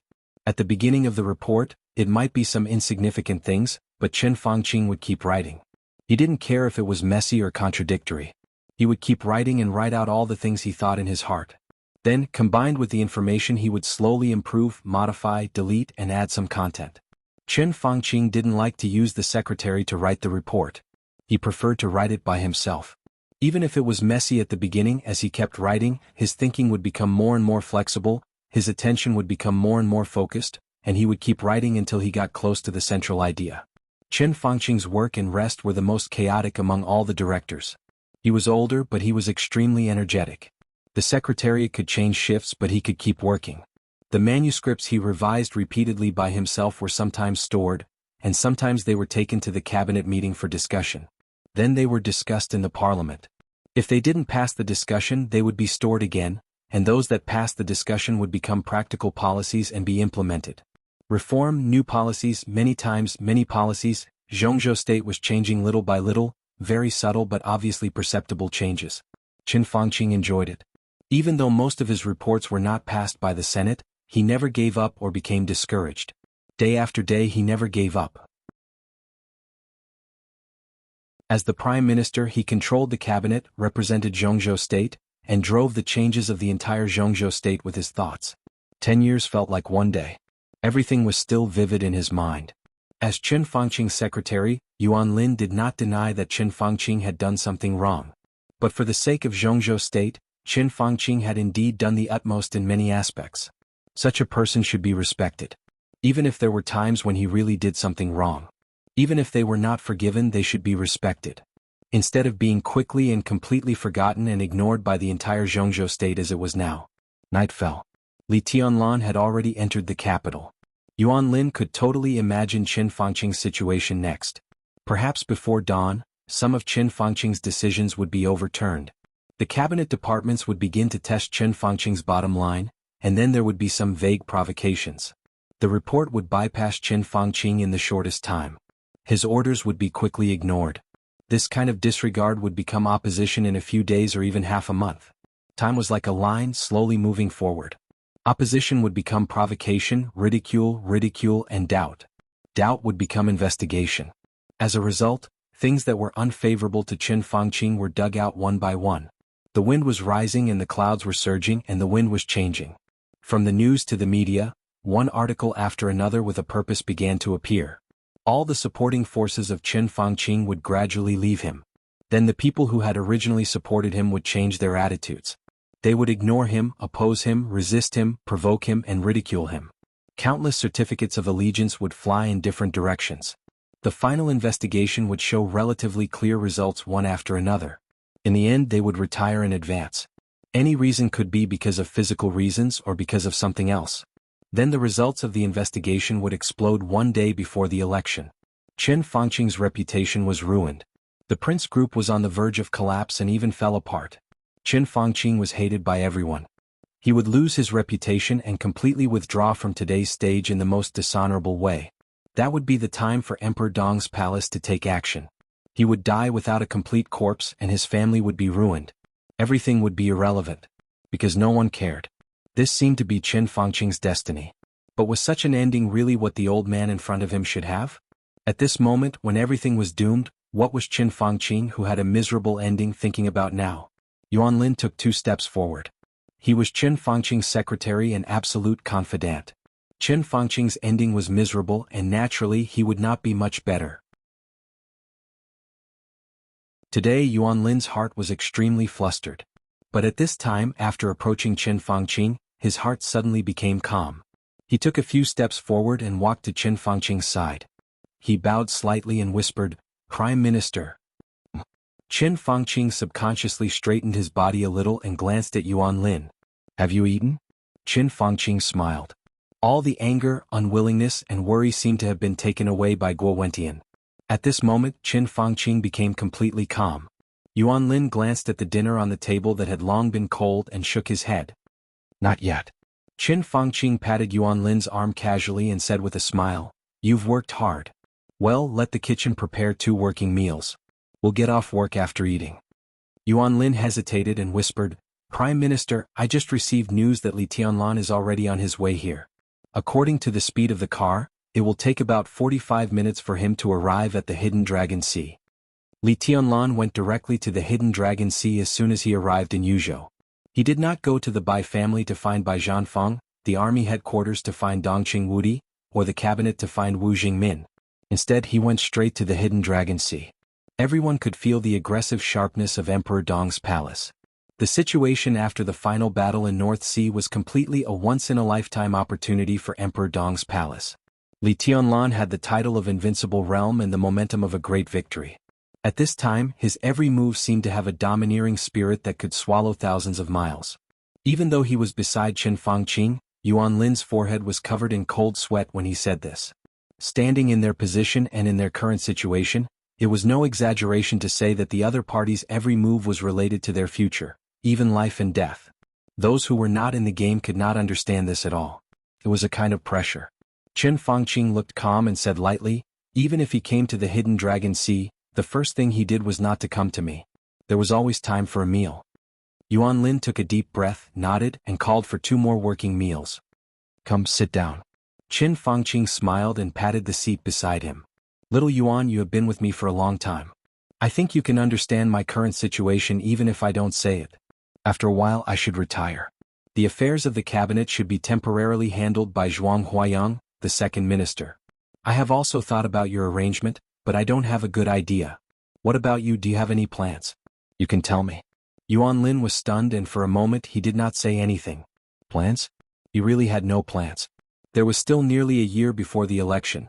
but everyone knew that under such circumstances, Qin Fangqing did not have a year.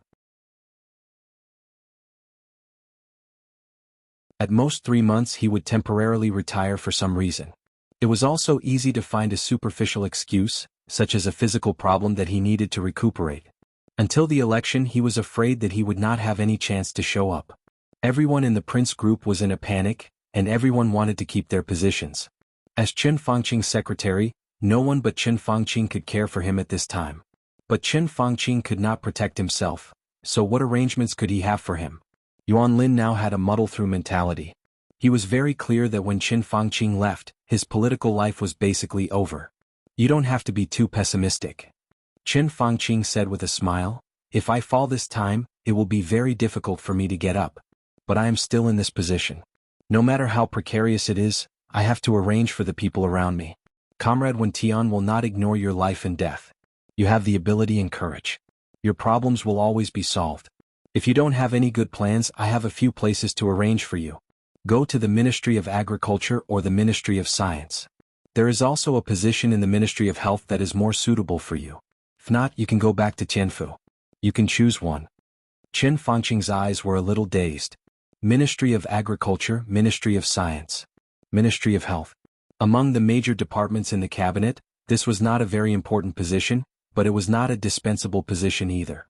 With his rank, if he went to these places, it was impossible for him to be the head, but he could be an important deputy. He could also contribute to the group, and it would not be as eye-catching as other sensitive departments. If Qin Fangqing's arrangement was when he was at his peak, it would naturally not be a good arrangement. When Qin Fangqing's influence was at its strongest, if his secretary was assigned to the major departments in the cabinet, such as Finance and Development Committee, Qin Fangqing could choose at will.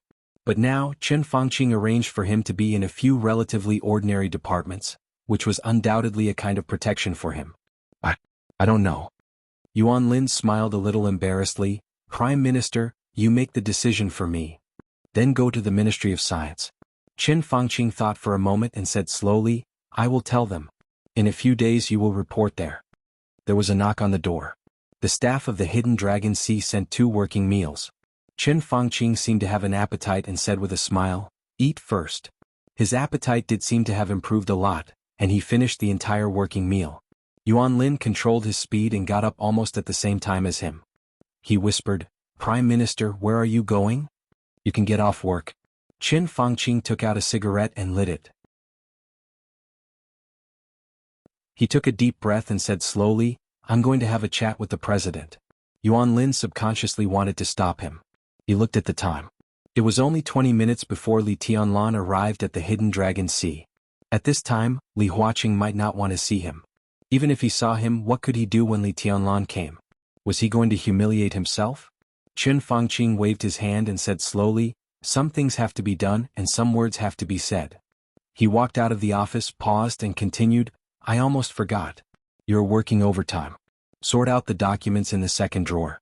I will need them later. His voice paused and then he laughed at himself. I guess I will be very busy tonight. Yuan Lin nodded blankly. Qin Fangqing said no more, turned around and went out. Li Huaqing's office was not far from Qin Fangqing's office, about 200 or 300 meters away. It snowed in Yuzhou yesterday. The Hidden Dragon Sea was covered with silver, beautiful, quiet and solemn. Qin Fangqing greedily looked at every grass and tree in the Hidden Dragon Sea, as if he wanted to remember everything here. He even stood on the shore of the Hidden Dragon Sea for about 2 or 3 minutes, and then strode to the golden autumn garden where Li Huaqing lived. The salute of the guard was still solemn and steady. But Ma Si, who was sitting outside the president's office, looked a little unnatural when he saw Qin Fangqing. When he saw the prime minister he instinctively wanted to stand up, but he suddenly thought of something. His movement was a little slow, and his whole body looked extremely strange. Prime Minister. Ma Si smiled, but his smile was a little ugly. Qin Fangqing remained calm and nodded slightly. He nodded slightly and asked, Is the president here? Yes, but the president will meet a distinguished guest later. It's very important. Prime Minister you, Ma Si's voice was a little hesitant. If it was in the past he wouldn't have said such a thing even if he was beaten to death. It could be seen what kind of position Qin Fangqing had in other people's hearts now. I also have a very important thing. Qin Fangqing said unhurriedly, what can be more important than national affairs? Ma Si was speechless. Qin Fangqing's eyes looked very ordinary, but when they fell on him, there was always a kind of extremely fierce sharpness and weight. He subconsciously lowered his head and didn't speak anymore. Qin Fangqing stepped forward and pushed the door of the president's office with his own hands. Ma Si hesitated for a moment and didn't stop him. In the office, Li Huaqing looked at Qin Fangqing, who came in with some surprise. He was stunned for about 2 seconds before he nodded with a smile and said, "The Longjing tea has just been made. Come and have a taste." He naturally picked up a teacup and poured a cup of tea for Qin Fangqing. Qin Fangqing nodded and sat on the sofa. After a moment of silence, he let out a long breath. Li Huaqing slowly tasted the tea and didn't speak. In fact, long before the start of the decisive battle in North Sea, or more precisely, since the academics took the initiative to terminate the cooperation with the Prince Group, the relationship between the two had fallen to the freezing point. Although there were some exchanges at the meeting of the parliament, when they met in private at the Hidden Dragon Sea, the two of them nodded at most and no one spoke. "When will he arrive?" Qin Fangqing asked calmly. "We just talked on the phone 5 minutes ago." Li Huaqing smiled and said, "There is some traffic jam on the road. The comrades of the police department have already evacuated the traffic.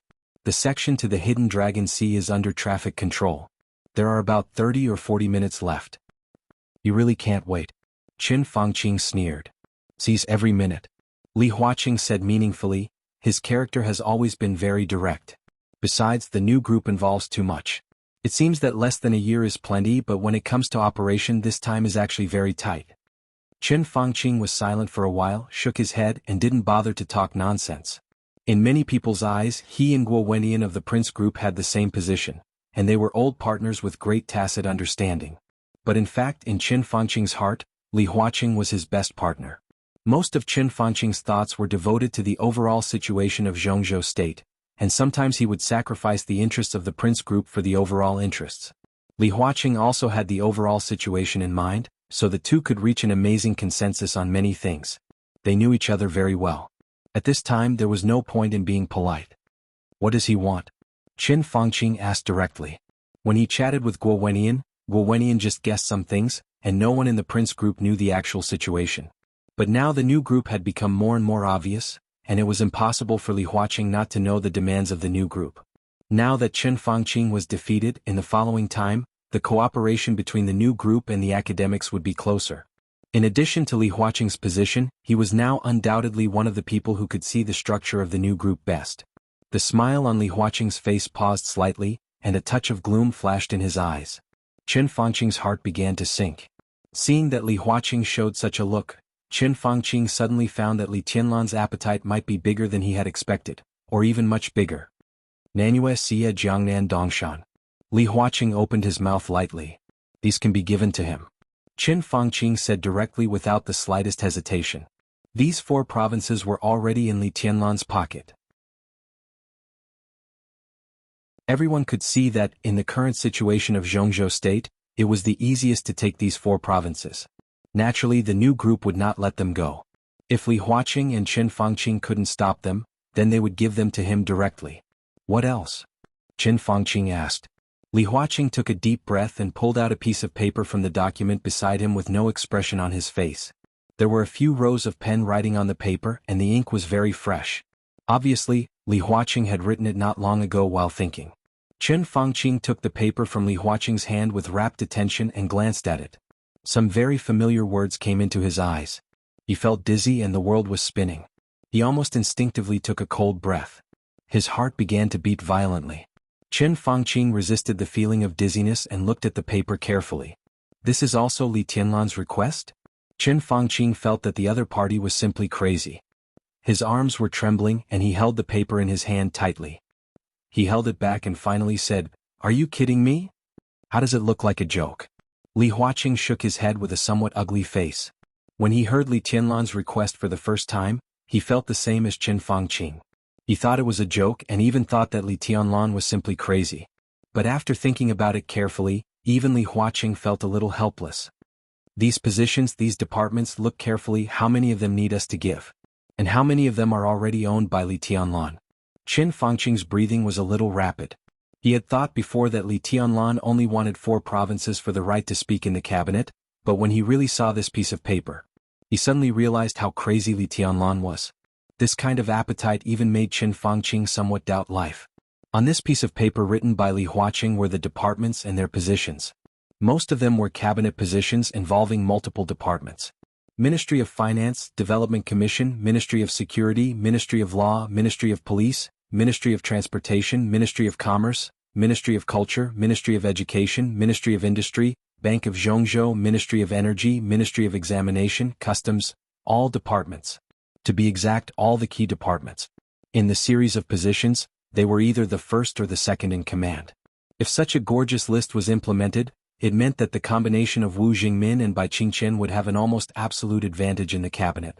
Such an advantage, to put it a little exaggeration, was even unprecedented since the founding of the People's Republic. This series of departments and positions was enough to make anyone's blood pressure rise and head dizzy. Absolutely can't agree. Qin Fangqing suppressed his voice and enunciated each word clearly. Li Huaqing looked at him silently and lit a cigarette. When he first heard these requirements, he was also shocked and his blood was boiling. But when he calmed down and thought about it, he smoked and slowly shook his head. If Wu Jingmin wants to come up, the Development Commission is under his charge, so there's no way to fight for it. The current minister of the Ministry of Security is Li Qingye, who was promoted by the Giant Group 2 years ago. She did a good job, so there's no way to fight for it. The police department has always been one of the core departments of the North Group. This time it will enter the scope of the new group, so there's no way to fight for it. In terms of finance, Wu Jingmin has a certain right to speak, and the Giant Group also has great power in this regard. We always have to express some support for the new group, so we can't block some places. At the moment, the most important thing is the Bank of Zhongzhou Customs and Examination. These can be discussed, but if none of them enter, it's obviously impossible and things will be a little difficult. Even if it's difficult, we have to do it. Qin Fangqing said in a deep voice. Li Huaqing nodded. I think so too. What do you suggest? Qin Fangqing asked slowly after a moment of silence. Suggestion. Li Huaqing looked at Qin Fangqing deeply. In the smoke, his voice was erratic but with incomparable firmness. I hope you can do something. His voice was calm and straightforward. I think you don't care about this now. Qin Fangqing was silent for a moment before he smiled. I see. Li Huaqing's meaning was easy to understand.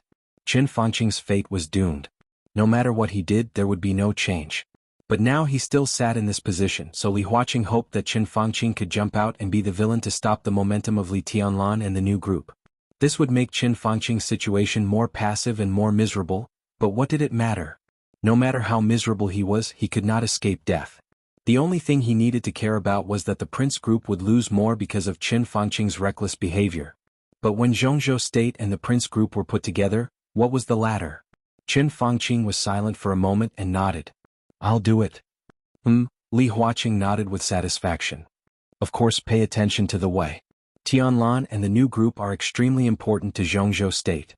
What you need to do is to give them less, not to give them nothing. It's good for Zhongzhou State to let them gain a foothold. Qin Fangqing's heart, which had just been warmed up, suddenly became cold. He sat where he was for a while before he nodded and said, The atmosphere was silent again, becoming oppressive and solidified. After a long time, Qin Fangqing suddenly said, If the Prince Group fully supports Zhuang Huayang's promotion, how sure are you?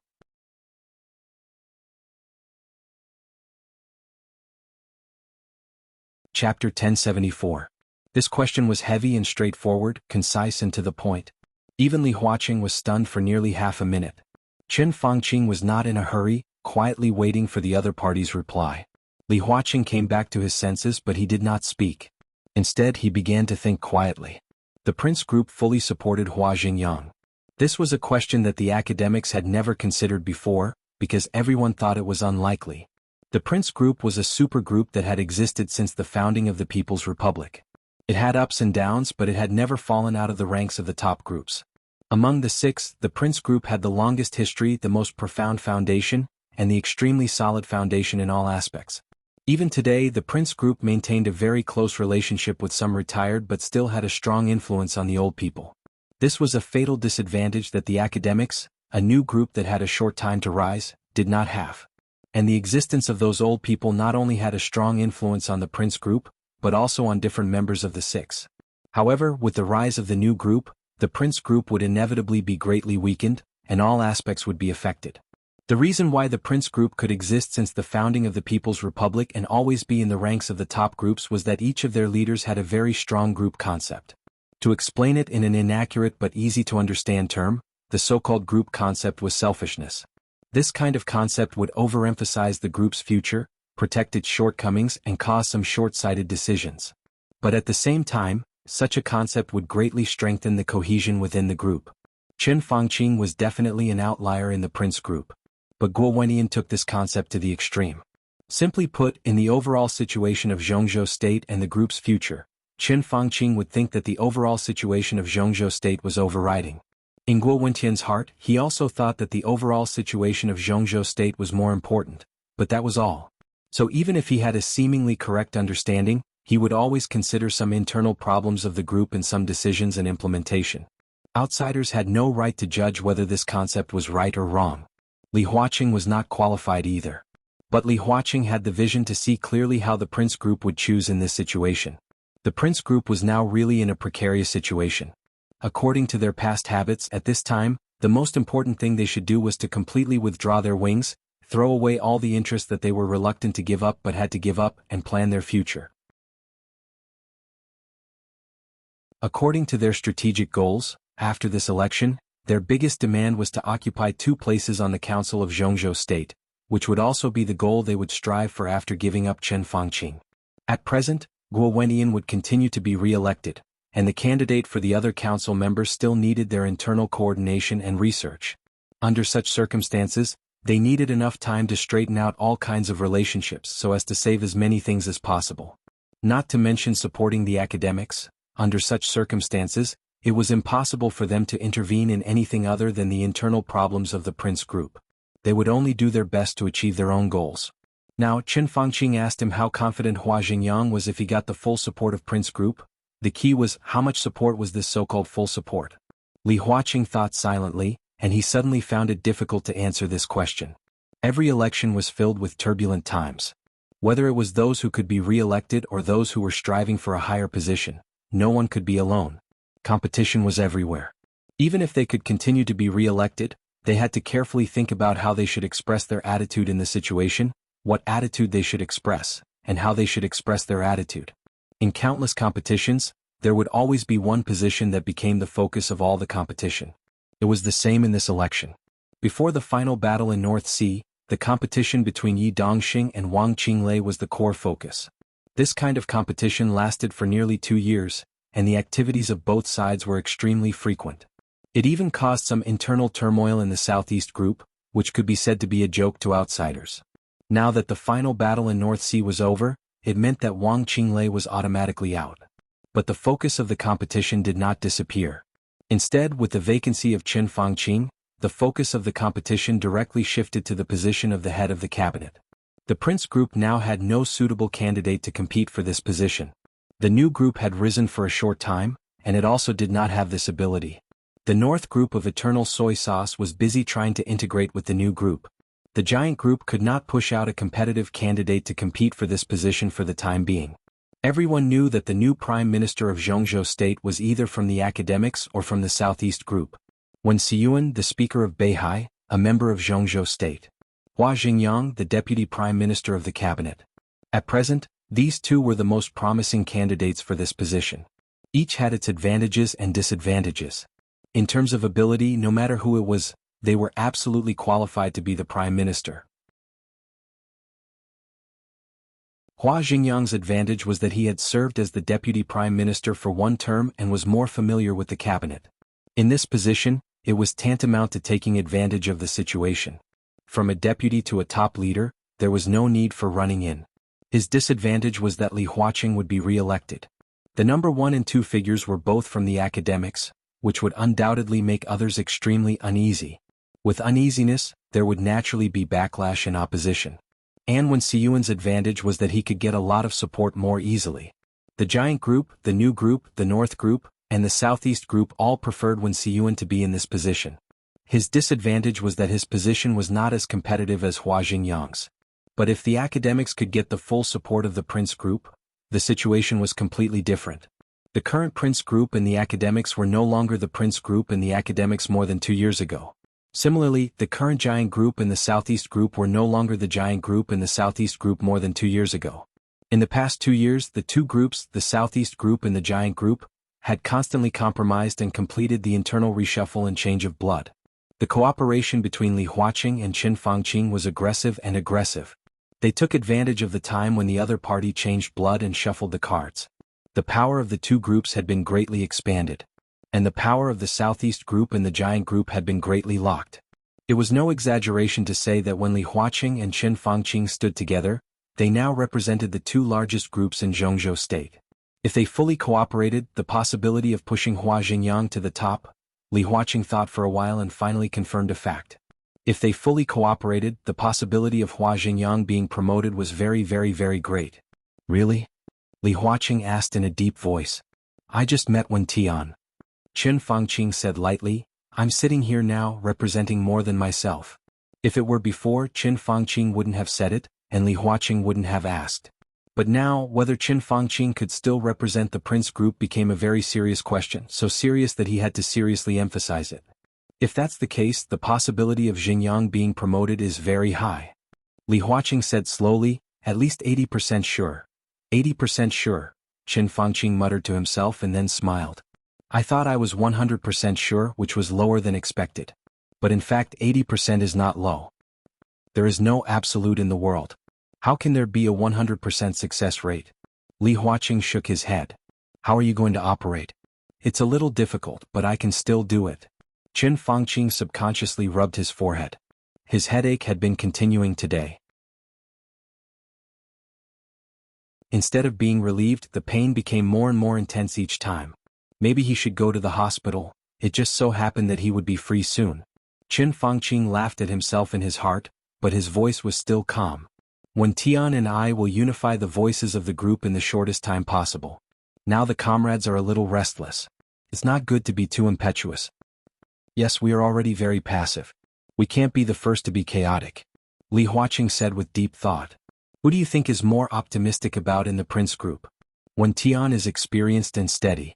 I think it's relatively easy to find someone who can cooperate with him in the group. Qin Fangqing suddenly asked with a smile. Li Huaqing was stunned for less than a second before he reacted. There was no doubt that this was the condition put forward by Qin Fangqing, or the Prince Group. The Prince Group would fully support Hua Xingyang, and in return the academics must fully support another member of the Prince Group to become a director of Zhongzhou State, even if his ranking was lower. To be honest, the result of the alliance between the Prince Group and the academics was that both Hua Xingyang and the candidate director of the Prince Group would be resisted by the other groups.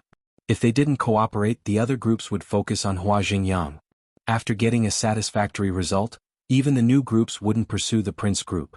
Undoubtedly, it was easier for them to achieve their demands. Now they had the academics as an ally, but they had a few more enemies for no reason. This was not the safest way, but it was the most compromise. So Li Huaqing did not hesitate and immediately laughed. This is your own business. In my opinion, several comrades are relatively qualified. I'm afraid you and Wen Tian have something to discuss. This statement was very clear. Qin Fangqing nodded. Li Huaqing could not criticize the candidates of the Prince Group. His statement that several comrades were qualified was already a very clear attitude. Let's go back and discuss it, Qin Fangqing said. Li Huaqing nodded with a smile and his eyes were a little twinkling. He suddenly realized that this cooperation with the Prince Group was a last resort for Qin Fangqing, but for the academics, there was suddenly a lot more room for operation. The sudden increase of leeway meant that even if Hua Xingyang failed, he could guarantee that the academics would not lose anything.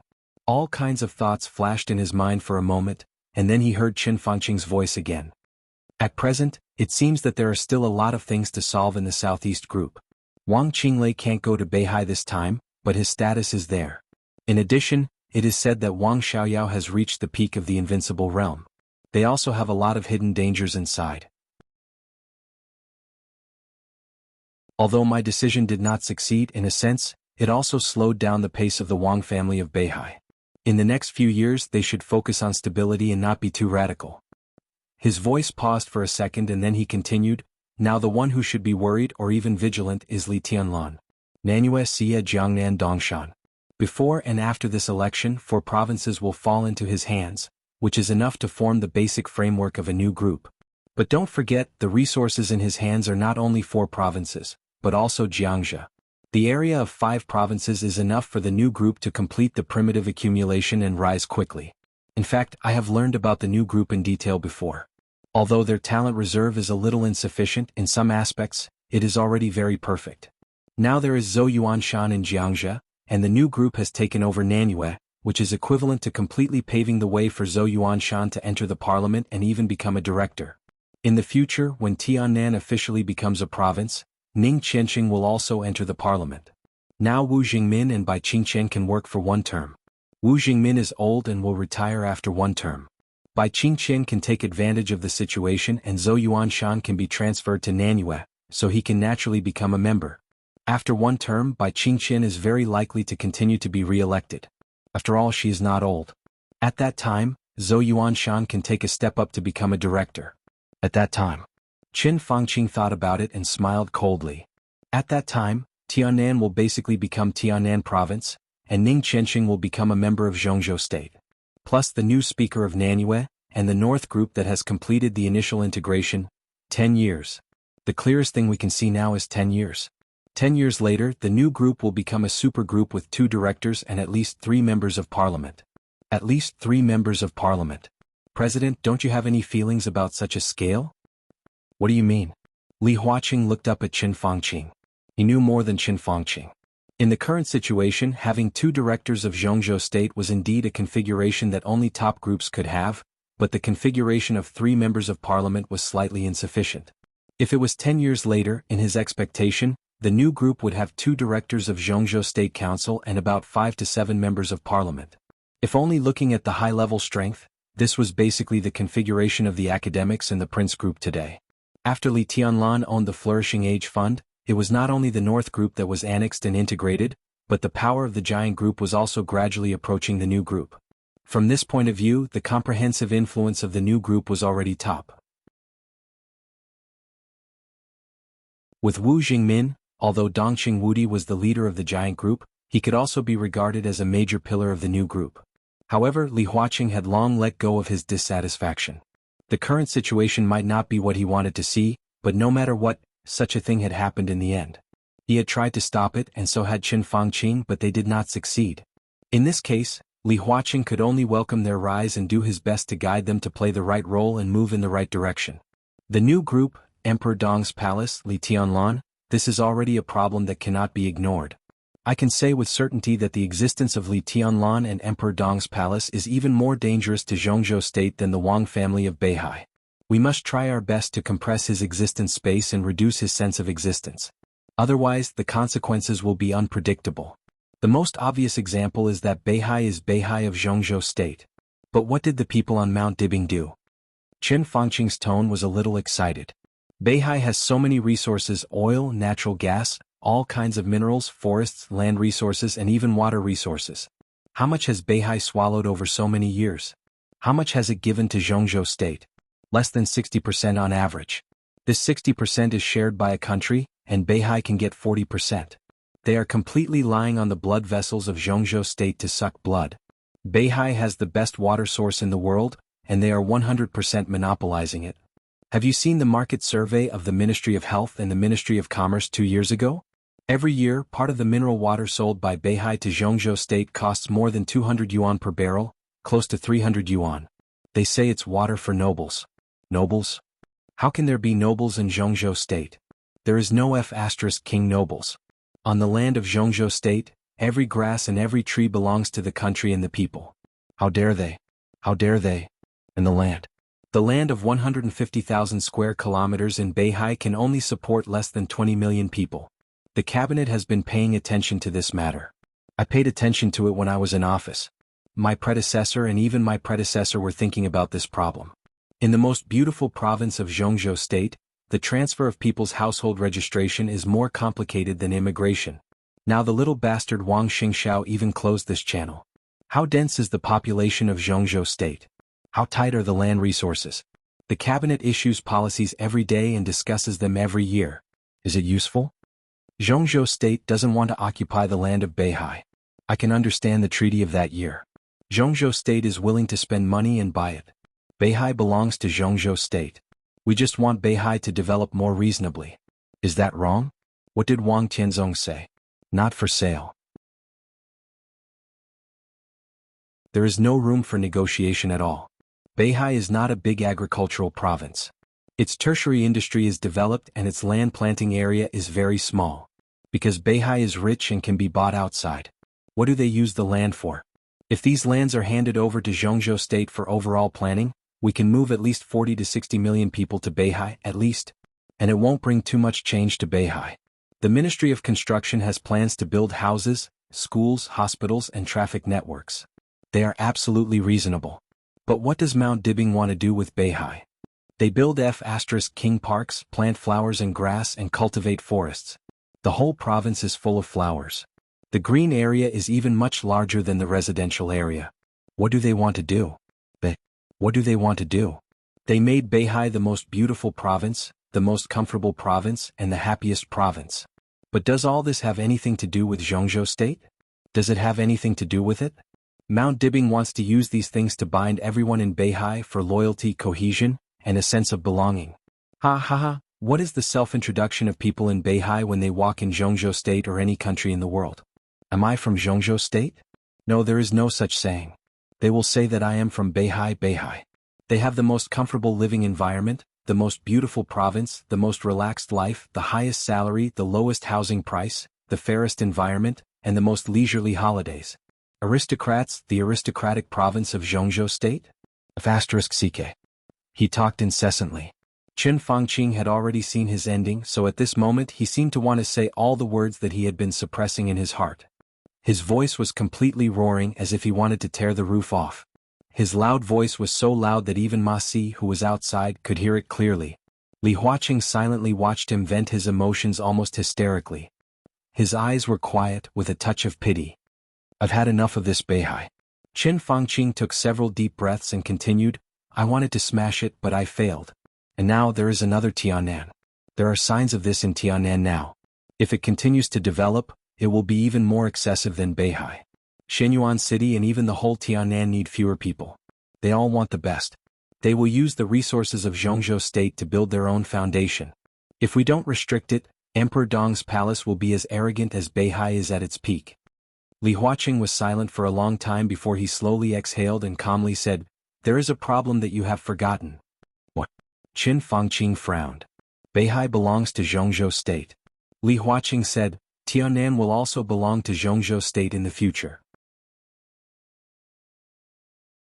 You have always been very attached to this concept, but have you ever thought that without the Wang family of Beihai and Emperor Dong's palace, Beihai province would still belong to Snow Country and East Island, and Tianan would still belong to Annan? If they didn't bring these to Zhongzhou State, then whether it is Beihai or Tianan, it has nothing to do with us. This is their family property, their bottom line. They entered Zhongzhou State with land that doesn't belong to Zhongzhou State, and they only ask for a certain degree of autonomy, which is reasonable. Qin Fangqing froze. He froze for a full 5 minutes before he gritted his teeth and reluctantly said, So what? Even if there is no Beihai or Emperor Dong's palace, I believe there will be other forces. That's right. Li Huaqing said blandly, then it will be another Beihai and Emperor Dong's palace. In essence there will be no difference. Anyone who can reach their level will make these demands no less, only more excessive. This is the foundation that they have worked hard for. Why should they give it to Zhongzhou State unconditionally?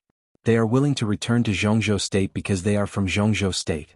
Even if they are saints, they don't give it for free. Put yourself in their shoes. If you stand in Li Tianlan and Wang Tianzong's point of view, will you be willing to see all this? But they have gone too far. Qin Fangqing gritted his teeth and said, Yes. Li Huaqing nodded and said, They did have something wrong, so we cooperated before. If we can completely take back Beihai according to your idea, of course I will support it. This has nothing to do with right or wrong, it's just a standpoint. But now the situation is very obvious. We don't have that kind of ability, so we can only accept the reality. In general, whether it is for Beihai or Emperor Dong's palace, I welcome it. Including their blatant theft of the country? Blatant theft of the country's resources? Qin Fangqing sneered. They don't steal the country. Li Huaqing shook his head and said, Maybe you haven't noticed whether it is Beihai or Emperor Dong's palace, they are very clear-headed. What they do is at most use the resources of a country to run a place. To be exact, they use a part of the limited resources of a country to run a place. For example, Beihai and Tianan. But what about Jiang Shangyu who cooperated with you? The fierceness in Li Huaqing's eyes flashed away. He intends to use a part of his limited resources to run a country. What virtue does he have?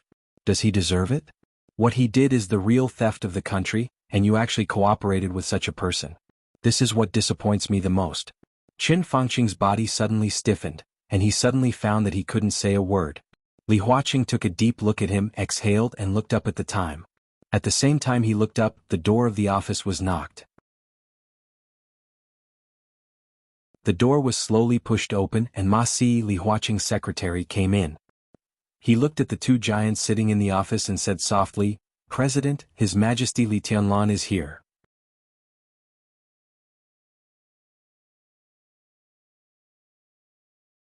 Chapter 1075. Ma Si stood straight at the door. When he reported to Li Huaqing, he never looked at Qin Fangqing out of the corner of his eyes. The smoke lingered in the office. Li Huaqing nodded. He stood up at the same time and looked at Qin Fangqing. Qin Fangqing also stood up. Li Huaqing thought he was going to leave, but Qin Fangqing said flatly, "Since we are here, we have to see each other." Li Huaqing smiled and said nothing. He got up and walked out of the office. Qin Fangqing followed him expressionlessly, a little behind Li Huaqing by half a body. The hidden dragon sea outside the office was silvery white, and the air was bitterly cold. Standing in front of the office door and looking out, on an arch bridge 100 meters away, Li Tianlan was taking off his gorgeous windbreaker that terrified the whole dark world and putting it on Qin Weibai. The black windbreaker fluttered lazily. Qin Weibai naturally took his arm. Li Huaqing and Qin Fangqing watched in silence, with complicated feelings. 5 years. In less than 6 years, the young couple in sight, or the young couple, completed the identity exchange without anyone realizing. More than 5 years ago, Li Tianlan was 19 and Qin Weibai was 24. At that time, Li Tianlan was a greenhorn, but he was not unknown. With the last remaining light of the Li family, he tried his best to show his edge, but not many people really paid attention to him. That year, Qin Weibai had already taken control of the Samsara Palace. She was the only will of the Samsara Palace when the will of the master of Samsara Palace was silent. She was quiet, low-key and busy most of the time. The development of Zhongzhou State, the European continent, America, and the Samsara Palace reflected her will everywhere. It might not be clear, but it always existed. She rarely appeared in any so-called high-end circle, but no one in the real high-end circle would ignore her. She was the goddess in countless people's hearts and the first beauty in Zhongzhou State. There were countless people who admired her, but few dared to stand in front of her and look directly into her eyes. Wang Xiaoyao of the Wang family of Beihai, Jiang Qinyan of the Jiang family of South America, two princes in the European Union, young business tycoons, those so-called big shots who seemed to have everything with their family background, strength and elegance, had never received any response from her. She lingered in everyone's most beautiful and dreamy dreams, quiet, beautiful, picturesque and beautiful. No one knew what was going on with Li Tianlan, or what kind of luck he had. The heir of the Li family? The young heavenly son? These seemingly worthless things at that time did not bring Li Tianlan any honor, but they secretly caused a lot of trouble. At that time, the 19-year-old Li Tianlan was even funny in the eyes of many real bigwigs. At that time, Li Tianlan of the mountain, the Li of the Ming of palace of the world. The perfect goddess appeared beside him, unscrupulously blossoming with astonishing brilliance. In just a few short years she filled the entire dark world. In the final battle of Heaven Capital, the purgatory of Heaven Capital rose. Then came the chaos of Snow Country. Zhongzhou State, Snow Country, 5 European countries, Dark Knights, Rothschild, Holy Land, Men in Black, Fantasy World, Jiang family of South America, Shadow Throne, one superpower after another, one country after another, hundreds of thousands of troops. The whole world was in turmoil. Reki City, Mormons, blood flowed like a river. That was the most bloody and cruel end of the last era. Invincible like grass. The famous experts on the divine and holy list were dying. That was the end of the era. It was not the end. Instead, it completely shattered the whole structure of the whole era in a way that no one could imagine. The light of the eternal sword above Mormons, with the lingering sound of that era, shattered all the shadows, and directly opened the door to a new era. Just like now. The era and sky that belonged to Li Tianlan. The final battle in Beihai might not be the plan of Samsara Palace, nor was it Qin Weibai's doing. But everyone knew very well that when the eternal sword light pierced Wang Tianzong's chest above Mormon's, the final battle in Beihai had become inevitable. There was no need to plan anything, no need to push anything. Whether Wang Tianzong was seriously injured or killed, the final battle in Beihai was bound to happen. So the last invincible realm experts of East Island and Holy Land all died in the final battle in Beihai. The Jiang family of South America fell. Most of the forces in the Dark World disappeared. The whole Dark World was in ruins. In the ruins, the dynasty belonging to Emperor Dong's palace was being built. It was clear and ferocious, with its claws and teeth, unstoppable. That year, Li Tianlan was 24 years old. Qin Weibai was 29 years old. In more than 5 years, Li Tianlan had matured, become powerful and invincible in a flash. Qin Weibai didn't change at all. Time didn't leave any trace on her, but it took away the sharpness that she had never exposed in front of others. Today she lived in the headquarters of the Lin clan and stood aloof from the world. Beside Li Tianlan, she was gentle and charming. In a trance, it seemed that she no longer had the shadow that stirred up the whole Dark World. She was gradually being ignored and she was willing to do so.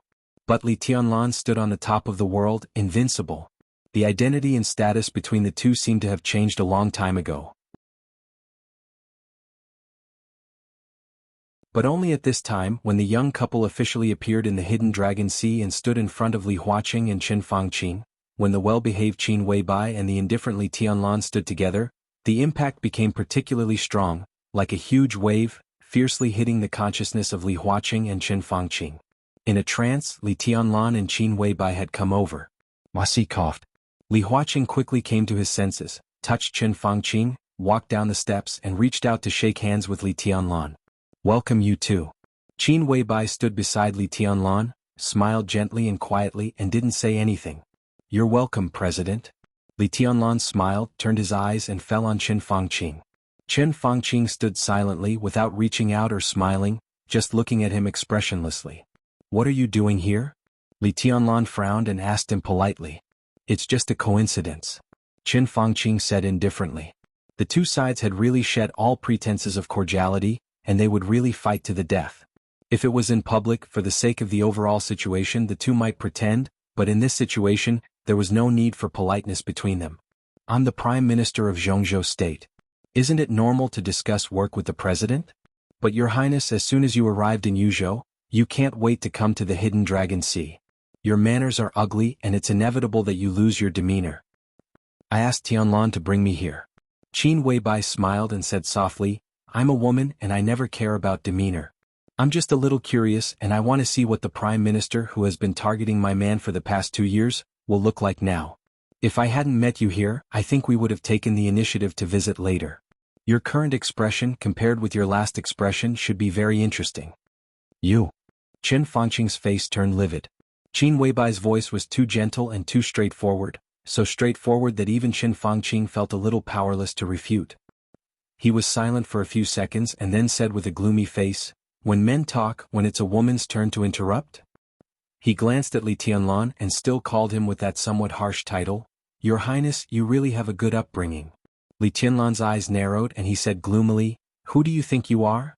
How dare you judge my woman?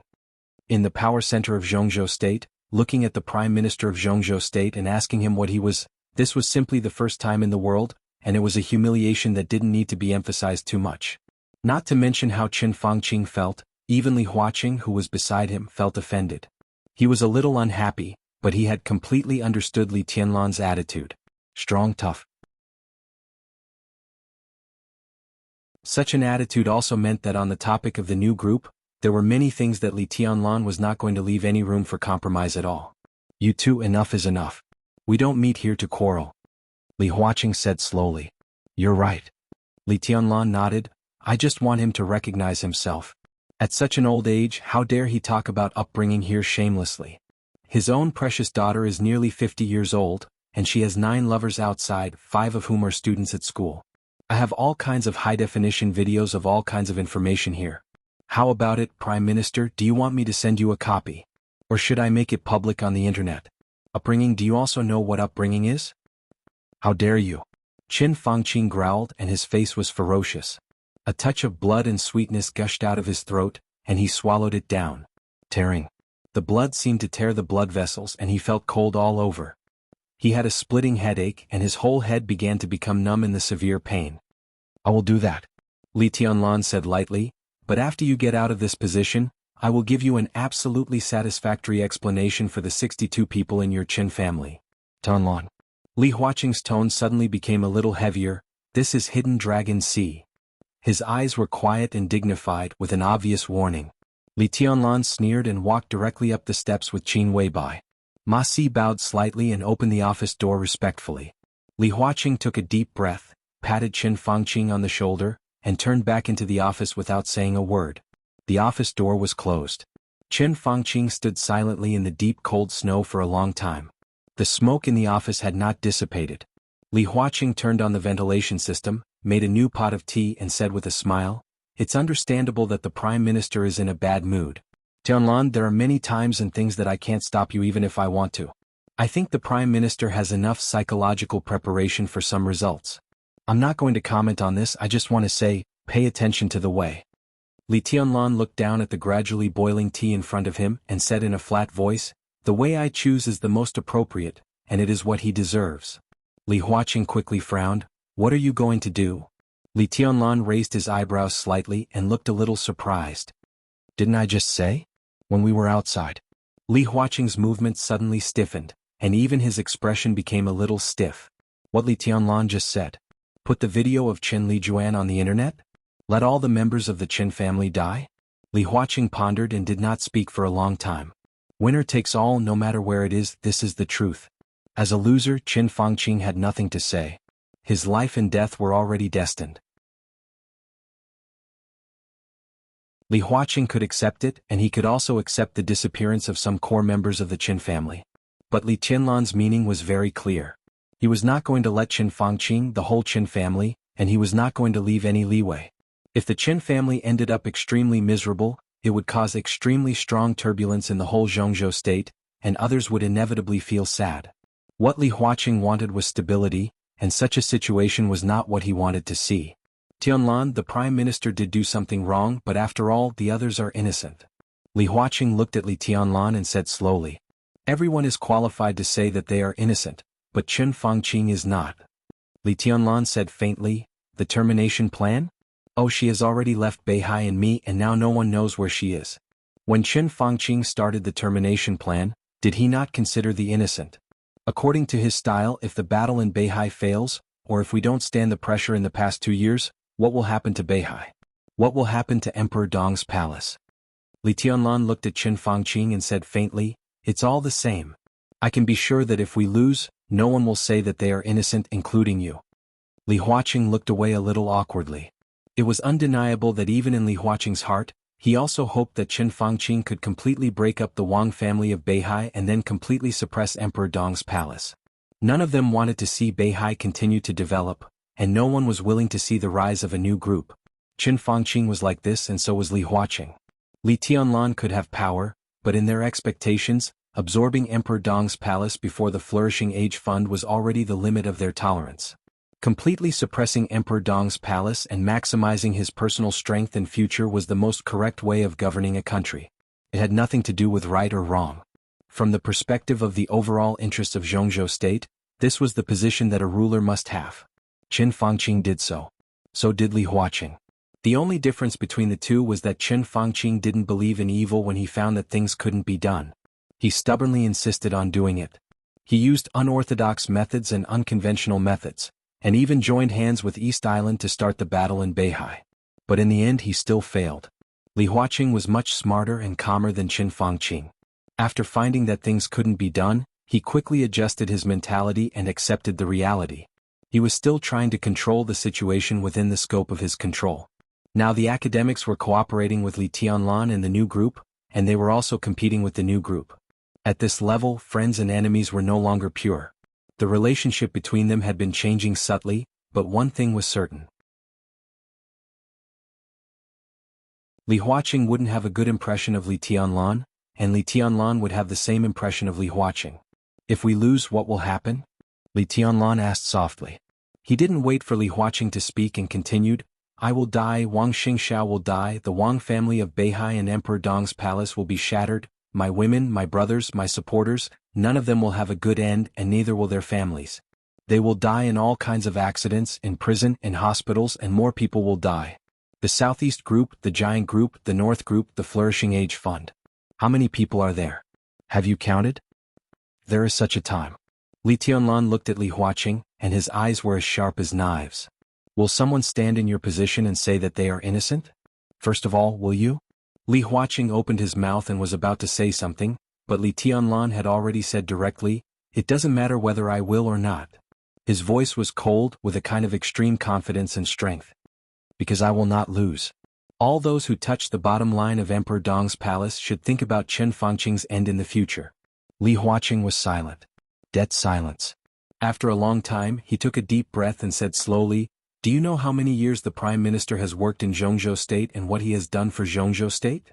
"I know and I can even understand," Li Tianlan said lightly, "but this is not a reason to be forgiven. Families and countries are never completely consistent. I recognize his contribution to Zhongzhou State, and I recognize everyone, every director and every member of parliament. Even Gu Xingyun from the perspective of Zhongzhou State, is not a bad person. He has also made a lot of contributions to Zhongzhou State over the years. They all deserve respect and so does Chen Fangqing." Li Tianlan said calmly, "But this can't be a reason for them to hurt Emperor Dong's palace, nor a reason for me to forgive them. I can do what they can do in the future. I don't have such a long-term vision, and I don't have your so-called overall situation. I only know one thing. Whoever dares to hurt the people around me, Emperor Dong's palace will kill his whole family. He is a meritorious minister, a hero, and he can be anyone. But in my eyes he is an enemy." Li Huaqing sighed, feeling a little helpless. It was not until this time that he understood why Li Tianlan came directly to Hidden Dragon Sea after arriving in Yuzhou. To discuss some problems of the new group? Maybe there was a reason for this. But the most important thing was that Li Tianlan came here to give him a notice. A notice on how to deal with Chen Fangqing. It was not a discussion but a notice. So no one could stop Li Tianlan. Chen Fangqing's position was very high, and he had done a lot of hard work. But he chose to become Li Tianlan's enemy. The termination plan was against Wang Yuetong. The battle in North Sea seemed to be against North Sea, but in fact, it was also against Emperor Dong's palace. Li Tianlan could not tolerate all of this. So Li Tianlan wanted to retaliate against Chen Fangqing in the cruelest, coldest, and most gloomy way. He wanted everyone to see what would happen to those who went against Emperor Dong's palace. Since the rise of Emperor Dong's palace, Chen Fangqing was the first opponent with enough qualifications and status. Li Tianlan needed to build the deterrent force of Emperor Dong's palace with his and his family's blood and lives. Put it down gently? It seemed reasonable, but it was not in line with the future of Emperor Dong's palace. What Li Tianlan wanted to do in Yuzhou this time was to be unreasonable. Li Tianlan took out a cigarette and suddenly said, "I'm hungry. Order something to eat." "Shall I order something?" Qin Weibai, who was sitting next to Li Tianlan, stood up with a smile. The food and drink in Hidden Dragon Sea was very rich, but if they only ordered according to the specifications of working meals, everything would be simple. "No need." Li Huaqing smiled and said, "Let Ma Si go." He reached out to touch the call button beside him, but suddenly there was a gentle knock on the door. Ma Si walked in and reported softly, "President, Your Majesty, the Prime Minister has left." Li Huaqing glanced at Ma Si with some doubts. Chen Fangqing did not follow in, so he would not stand outside all the time. It was natural for him to leave.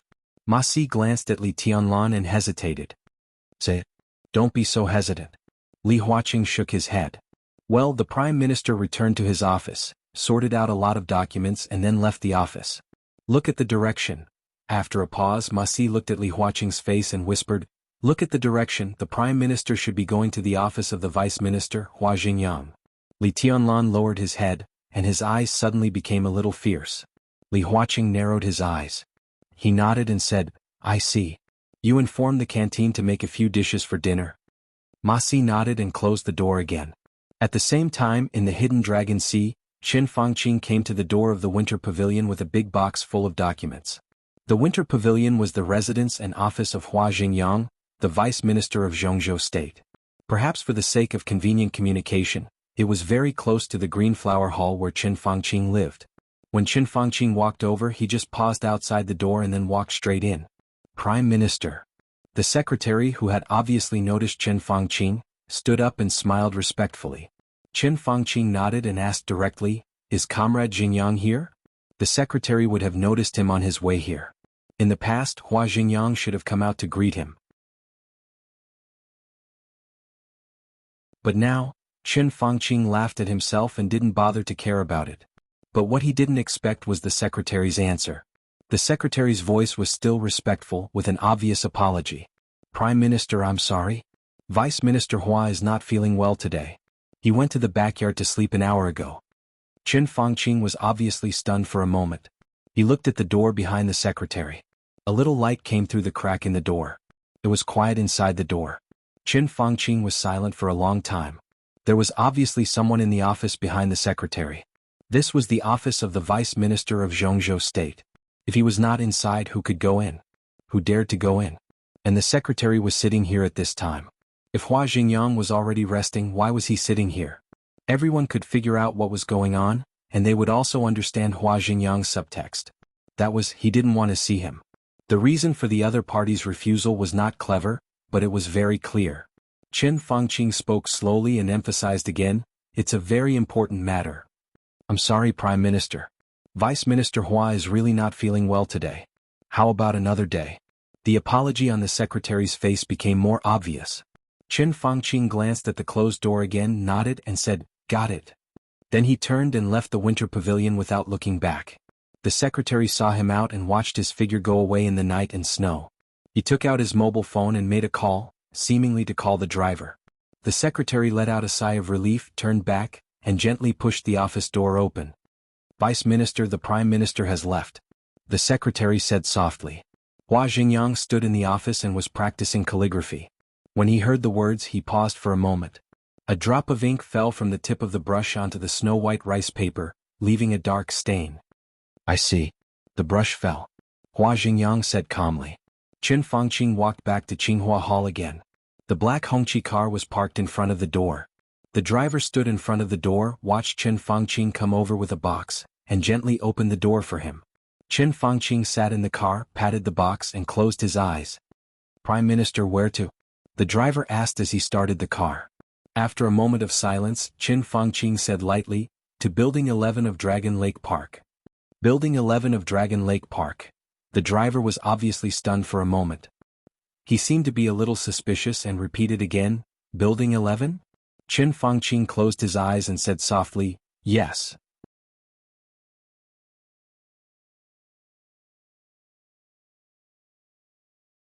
Chapter 1076. The black-red flag slowly drove out of the hidden Dragon Sea in the night. Yuzhou City was brightly lit. The gorgeous light shone in the closed car, which was a little hazy and psychedelic. The driver, Old Gao, drove the car steadily.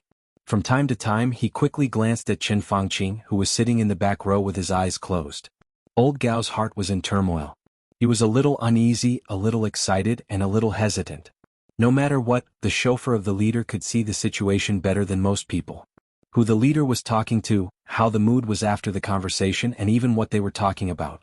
From these, it was easy for the chauffeur to infer some things and roughly understand the invisible but distinct barriers between the major groups. Chen Fangqing was in a very difficult situation these days. Old Gao saw all of this.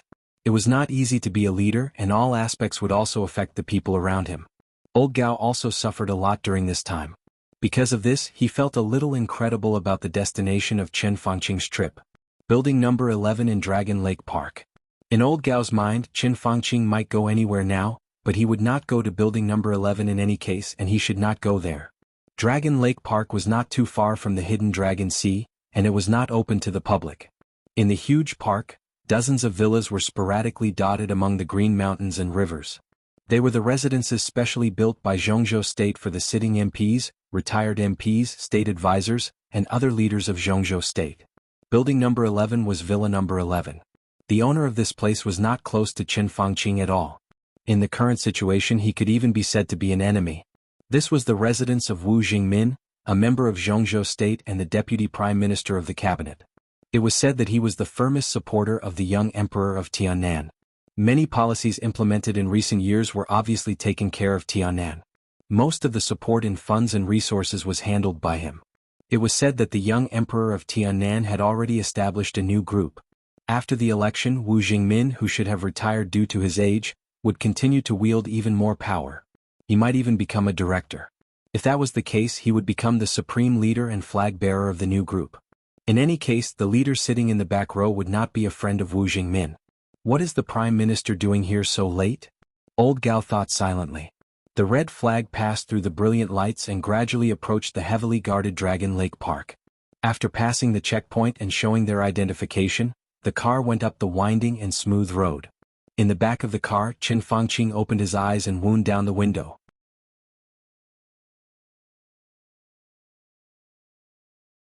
The chilly night wind poured into the car, blowing up Qin Fangqing's grizzled hair.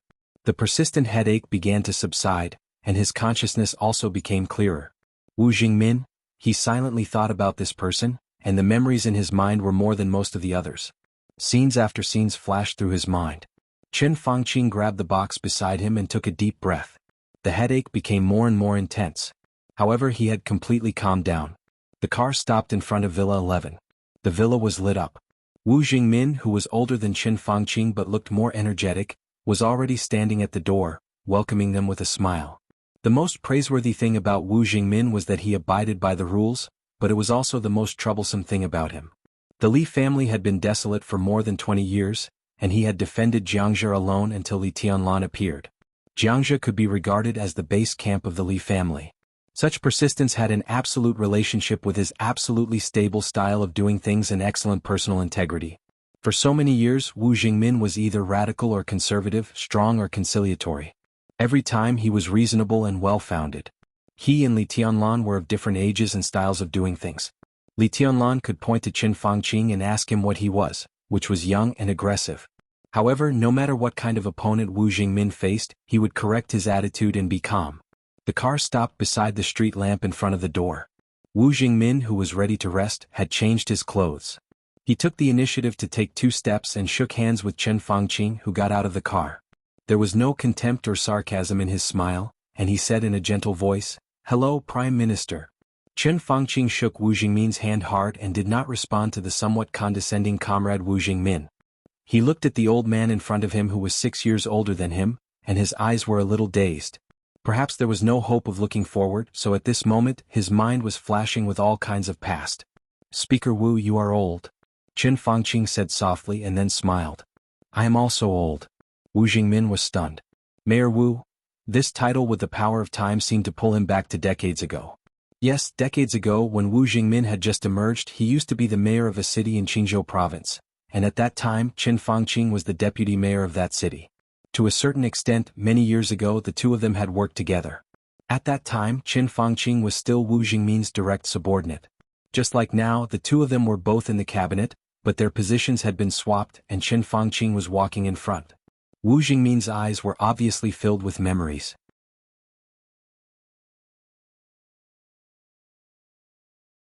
Decades ago, about 40 years ago, although he had already emerged at that time, he had not really received the attention of the Southeast Group. At that time, Qin Fangqing did not have any obvious traces of the group. At that time it was the time when Wu Jingmin was in high spirits. Qin Fangqing was young, capable, bold, far-sighted, and down-to-earth in doing things. Soon he attracted Wu Jingmin's attention, and he was recommended to the provincial council, and he was appointed as the deputy mayor of that city. At that time the two of them could be said to work together extremely well. However, in private the two of them were obviously not slick people, so their personal relationship was not good. With the assistance of Qin Fangqing, Wu Jingmin's work was very smooth. He sorted out the work of the municipal government, and then began the bold construction reform. It was from that time that Wu Jingmin officially came into the sight of the Southeast Group. Shortly after Li Honghe came down for an inspection, Wu Jingmin became the speaker from the mayor, and Qin Fangqing directly became the mayor from the deputy mayor of the council. The usual phenomenon that the first and second leaders had their own thoughts did not happen. The two of them still worked together and shone in their respective fields. At that time, Qinzhou province was different from what it was now. Today, Qinzhou was already the backyard of the giant group, but at that time Qinzhou was in the intertwined situation of the giant group, the Southeast Group and the Prince Group. In such a complicated political environment, the rapid development of the small city in Qinzhou attracted the attention of countless people. Wu Jingmin began to become important in the Southeast Group. At the same time, many people began to contact Chen Fangqing. People from the Southeast Group, the Giant Group and the Prince Group all contacted him. However, there was an unspoken rule that could not be regarded as a rule. It had always existed in Zhongzhou State, from the country to the provinces, and from the cities and counties. The focus of this election was when Xiyuan and Hua Jingyang. Hua Jingyang's biggest disadvantage was Li Huaqing. Li Huaqing was the president and came from the academics, so many people did not want to see Hua Jingyang, who also came from the academics, become the prime minister of Zhongzhou State. This was a good thing for the academy, but for others, it was a real scruple. The first and second leaders were completely in the same position and were highly consistent. Most people did not want to see such a strong force. As for each province, except for those like Northeast, Beihai, Jiangxia, Tianfu and Zhongyuan, which were the backyard of the major groups to cultivate their own talents, in most provinces the speaker and the governor would not come from the same group. Each of the major groups had their own forces in different provinces.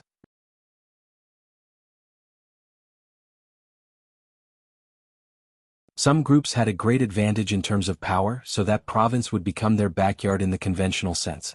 However, there would always be different voices and different standpoints. Other than some core foundational provinces, there was no province that truly only had one kind of power. It was the same for the provinces and the cities and counties. In those days, the three major groups had contact with Chen Fangqing.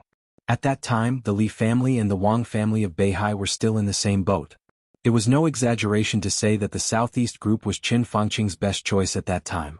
Further, the olive branch of the Southeast Group was what Chen Fangqing desired the most. But he finally chose the Prince Group. The reason? The main reason was for the hidden rule. Or, it was for more than 6 million people in the 3 districts and 11 counties of that city. If he had chosen the Southeast Group, then Wu Jingmin and himself, who were also from the Southeast Group, would inevitably be transferred away in the near future. Judging from the situation in Qingzhou at that time, those who could go to that city to partner with him or Wu Jingmin did not agree with their idea of developing the city. But the foundation of that city had been laid. The curve of the city finance was like a roller coaster with big profits and big profits. All kinds of investments bloomed everywhere. At the same time, the various mortgages in the city and the funds raised by the people also reached an extremely terrifying number. That period was the most critical period for that city. Wu Jingmin and Chen Fangqing cooperated best. If either of them were to leave, it would cause turmoil in the situation. If another person who did not agree with their concept of development came, it would affect the whole situation. In the end, there might be unimaginable chaos, which would then lead to an incomparably huge social problem. At that time, the future of that city would be destroyed, and the future of the two would also be destroyed. So Chen Fangqing chose the Prince Group, which was second only to the Southeast Group at that time, and successfully stayed. Such a choice, no matter whether it was right or wrong, at least bought nearly 4 years for him and Wu Jingmin. In those 4 years, that city quickly established everything and walked on the most correct path. 4 years later, Wu Jingmin was transferred from Qingzhou to Minnan. In the following years, Chen Fangqing was transferred from Qingzhou to Tianfu. Then Wu Jingmin went from Minnan to Jiangxia, and Chen Fangqing went from Tianfu to the southwest. The two dazzling stars of that era gradually drifted away and never worked together again. Wu Jingmin rose from Jiangxia and became the speaker of Jiangxia. The Li family collapsed and he was firmly fixed on the position of the speaker of Jiangxia. For decades he did not advance or retreat and he was as stable as a rock.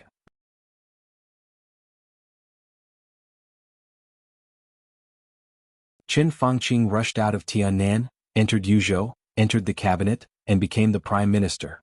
The different trajectories were getting farther and farther away, and the tacit understanding between the two seemed to be fading. However, the city that they had once developed reasonably was left behind. The city located in the hinterland of Qinchuan, 800 miles away, was thriving. The two silently watched its development get better and better. The city, known as the first capital in the world, gradually became the new provincial capital of Qingzhou and a dazzling pearl in the central area of Zhongzhou State, blooming the light that the two of them had condensed for several years. That was an extremely beautiful memory. Wu Jingmin was silent for a long time before he patted Chen Fangqing's arm hard and said with some emotion, "Yes, I'm old and my hair is white." At this moment, looking at the prime minister who was at the end of his rope, he was reminded of the young man who excitedly talked about the country with him decades ago. He was full of energy, high-spirited, and ambitious as he planned the city. The past was like smoke, vivid in his mind. Once again he thought of the question that he had thought about countless times. If Chen Fangqing had chosen the Southeast group with his ability, he would have been highly valued by Li Honghe. If Chen Fangqing had chosen the Southeast group in that era, the Li family would have had two incomparably brilliant stars. The Li family's Gemini stars. Maybe the treason case would not have happened.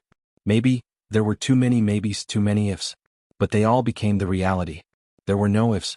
No one would have thought that the choice back then would bring Chen Fangqing to the present situation. Similarly, no one would have thought that when Chen Fangqing, who had surpassed the old leader one step ahead, was in a hopeless situation, his old leader came back from the dead and returned to the power center, and was still thriving. Life was like a drama with ups and downs. Every rise and fall was fate. Wu Jingmin smiled and reached out sideways. Please come in. Chen Fangqing's eyes seemed to become warm quietly. He held the suitcase tightly in one hand and walked into the villa with Wu Jingmin. Wu Jingmin made a pot of Yuzhou-scented tea for him, and the fragrance was overflowing.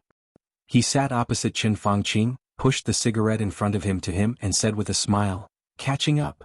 Naturally, casually and straightforwardly. Everything felt like it was yesterday. The tacit understanding that they thought had faded did not fade, but the two of them deliberately hid it. Now, with the change of mentality, everything Wu Jingmin did was no different from what he did decades ago.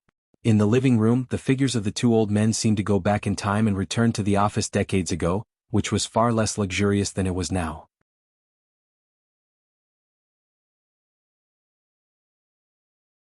Chen Fangqing's headache seemed to have eased a lot. He smiled, took out a cigarette, lit it and whispered, "Business." Wu Jingmin nodded and continued to wait for Chen Fangqing to speak. Chen Fangqing opened the suitcase. Inside the box were stacks upon stacks of documents. "I've sorted them out in recent years." Chen Fangqing smiled and said, "I've put forward some bills at the cabinet meeting. Well, you should know about them in the past 2 years." Chen Fangqing said with a wider smile. This might be the reason why he came here without hesitation after not seeing Hua Jingyang. Wu Jingmin had been in the cabinet for more than 2 years. Others might not have noticed it, but Chen Fangqing remembered it clearly. Because of their different positions, the contradiction between the two would become very sharp. However, Wu Jingmin had never opposed the proposals that Chen Fangqing put forward at the cabinet meeting. Instead, he would try his best to support them. The development of the two was really consistent to some extent. "I still remember." Wu Jingmin nodded and said, "In fact, even if the bill was rejected, I don't think you're wrong. It's just that the time is not right. It takes time." "Yes." Chen Fangqing said softly, "Sometimes I'm a little impatient. 10,000 years is too long. Seize every minute." Wu Jingmin said with a smile. Chen Fangqing raised the corner of his mouth in self-mockery and said with some regret, "Unfortunately, I don't have time. So I brought all these here today and I can only ask you to help me." Wu Jingmin did not speak. He knew that Chen Fangqing did not mean to ask him to plead for Li Tianlan. And it was impossible for Wu Jingmin to plead for Chen Fangqing. In fact, if he spoke, Li Tianlan might be unhappy, but he would give Wu Jingmin face after all. But the biggest degree of this face was to spare Chen Fangqing's life. This life meant nothing to Chen Fangqing now. These are some proposals about new energy. This is about the reform of the cabinet system. The reform of education and healthcare. This is a detailed plan for the real estate industry. These are some measures to reduce the burden on farmers. Chen Fangqing took out one document after another and placed them in front of Wu Jingmin like a hill. Many of the documents were never taken out by Chen Fangqing at the cabinet meeting, but they were extremely precious. They were the condensation of all his wisdom and efforts. Chen Fangqing introduced them tirelessly. Time gradually passed in his voice. The night was getting darker. Wu Jingmin was in high spirits. Chen Fangqing's voice was calm and peaceful, with trust. He knew Wu Jingmin. Maybe it was Wu Jingmin decades ago. But he believed that there were always some characteristics that time could not wash away. He could work hard for the Li family for decades. Then he could also do his best for Zhongzhou State.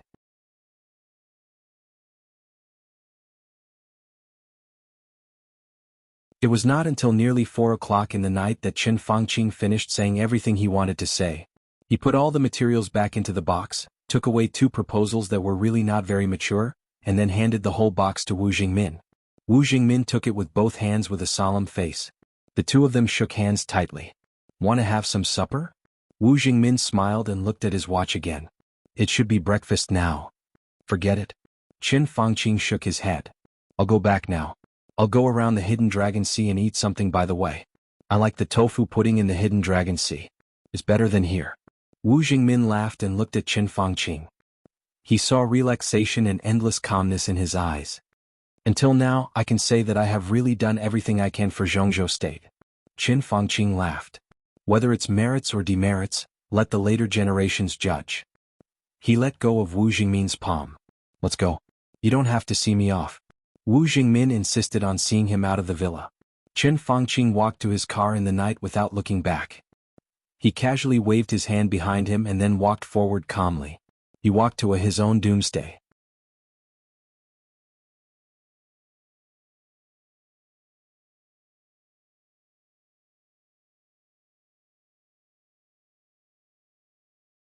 Chapter 1077. It was early morning in the Hidden Dragon Sea and everything was quiet. When the car passed the first checkpoint in the Hidden Dragon Sea, snowflakes fell over Yuzhou again. The snowflakes were like stars, getting bigger and bigger. When the car officially entered the gate of the Hidden Dragon Sea, there was a faint layer of white on the main road that had been cleaned. His head began to hurt again. Qin Fangqing rubbed his forehead hard and his body trembled a little. He had had a headache for several years.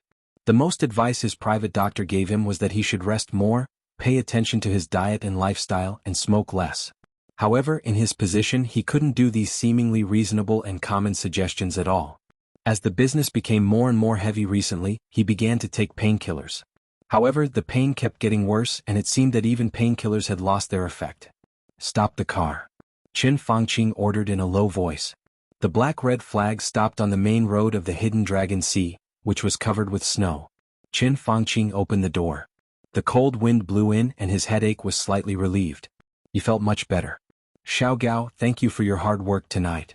Qin Fangqing glanced at the driver. Go back. I'll take a walk outside and wake up. His voice was a little weak. The driver, Old Gao, glanced at him worriedly. Qin Fangqing got out of the car and waved at Old Gao again. He was very persistent. Old Gao nodded and didn't say anything. The red flag slowly moved away from Qin Fangqing. The boundless cold and the messy snow completely surrounded Qin Fangqing. In the winter morning of Yuzhou, it was very late. As the car left, there were only cold street lights and flying snow in front of Qin Fangqing. He stood in the faint light for a long time before he walked slowly on the snow, looking a little bleak and lonely. Qin Fangqing wandered aimlessly. Qin Fangqing chatted with Wu Jingmin for nearly a night and talked about a lot of things. He talked about the macroscopic general direction, the subtle regulation and various fields of Zhongzhou State. Qin Fangqing told him everything he knew. The fields he thought about were the fields that Zhongzhou State needed to change at present. In other words, after he handed those things over to Wu Jingmin, some of them would soon come in handy. There were a few new policies that needed to be implemented urgently. However, the situation before the election was chaotic, and Qin Fangqing was in an extremely passive situation, so he had no choice but to suppress it. Now that those things were handed over to Wu Jingmin, he believed that Wu Jingmin would be able to use them very soon. His position was basically set in stone, and there was not much competitive pressure. Naturally, no one would deliberately become enemies with him. There was no need to wait for the election.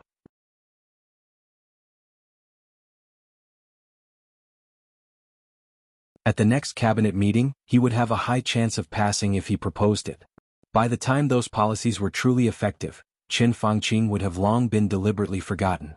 Those things would naturally become Wu Jingmin's resources and achievements, and then reputation. He originally planned to give this reputation to Hua Jingyang to help him, but now, Qin Fangqing shook his head. His heart seemed to have truly relaxed. The cold wind whistled around him, and the speed at which his headache subsided was increasing. All the burdens had been completely removed overnight. He began to face his own fate with an incomparably calm attitude, facing his own life and death. Really, there was nothing else that he needed to do. He told himself this with certainty. In the last years of his political life, this chapter is not over, please turn the page. He mobilized countless resources and paid most of the chips to do one more thing for Zhongzhou State, but he reaped an extremely tragic failure. He was unwilling, confused, disappointed, angry and even afraid. But everything was a foregone conclusion. He handed over the future plan of Zhongzhou State, which was his last political wealth. The coordination between the academics and the prince group in the future would mainly be done by Guo Wentian. The only thing he needed to do was to find a suitable opportunity to express his attitude in the next few days. It was an attitude that was better than silence, but it wasn't that much better. It was dispensable. Next, it was time for him to retire early. Retirement, then waiting for the butcher's knife of Emperor Dong's palace, and then death. Chen Fangqing walked silently in the hidden Dragon Sea at night, bathed in the wind and snow. This place was called Hidden Dragon Sea. However, the so-called Hidden Dragon Sea and Dragon Sea were just a lake. The lake water had been frozen in the winter of Yuzhou province and was covered with snow, which looked as soft as a piece of snow-white silk. Most of the trees around the lake had withered, and the dry branches were swaying in the wind and snow. The still lush pines and cypresses were covered with snow, which looked a little unreal. Chen Fangqing walked almost all over the Hidden Dragon Sea along the shore of the lake. The conference room, the big conference room, the golden autumn garden, the cold winter pavilion, the purple light platform. For 10 years, to be exact, 15 years, every inch of land here had his memories. Chen Fangqing walked very slowly, as if he was carefully measuring the power center of Zhongzhou State. His footsteps crunched in the thicker and thicker snow. His eyes were calm, with a touch of faint but extremely dignified affection. The footprints on the shore of the lake were connected. The sky of Yuzhou was still dark. The cold lights were shining and the world was silent.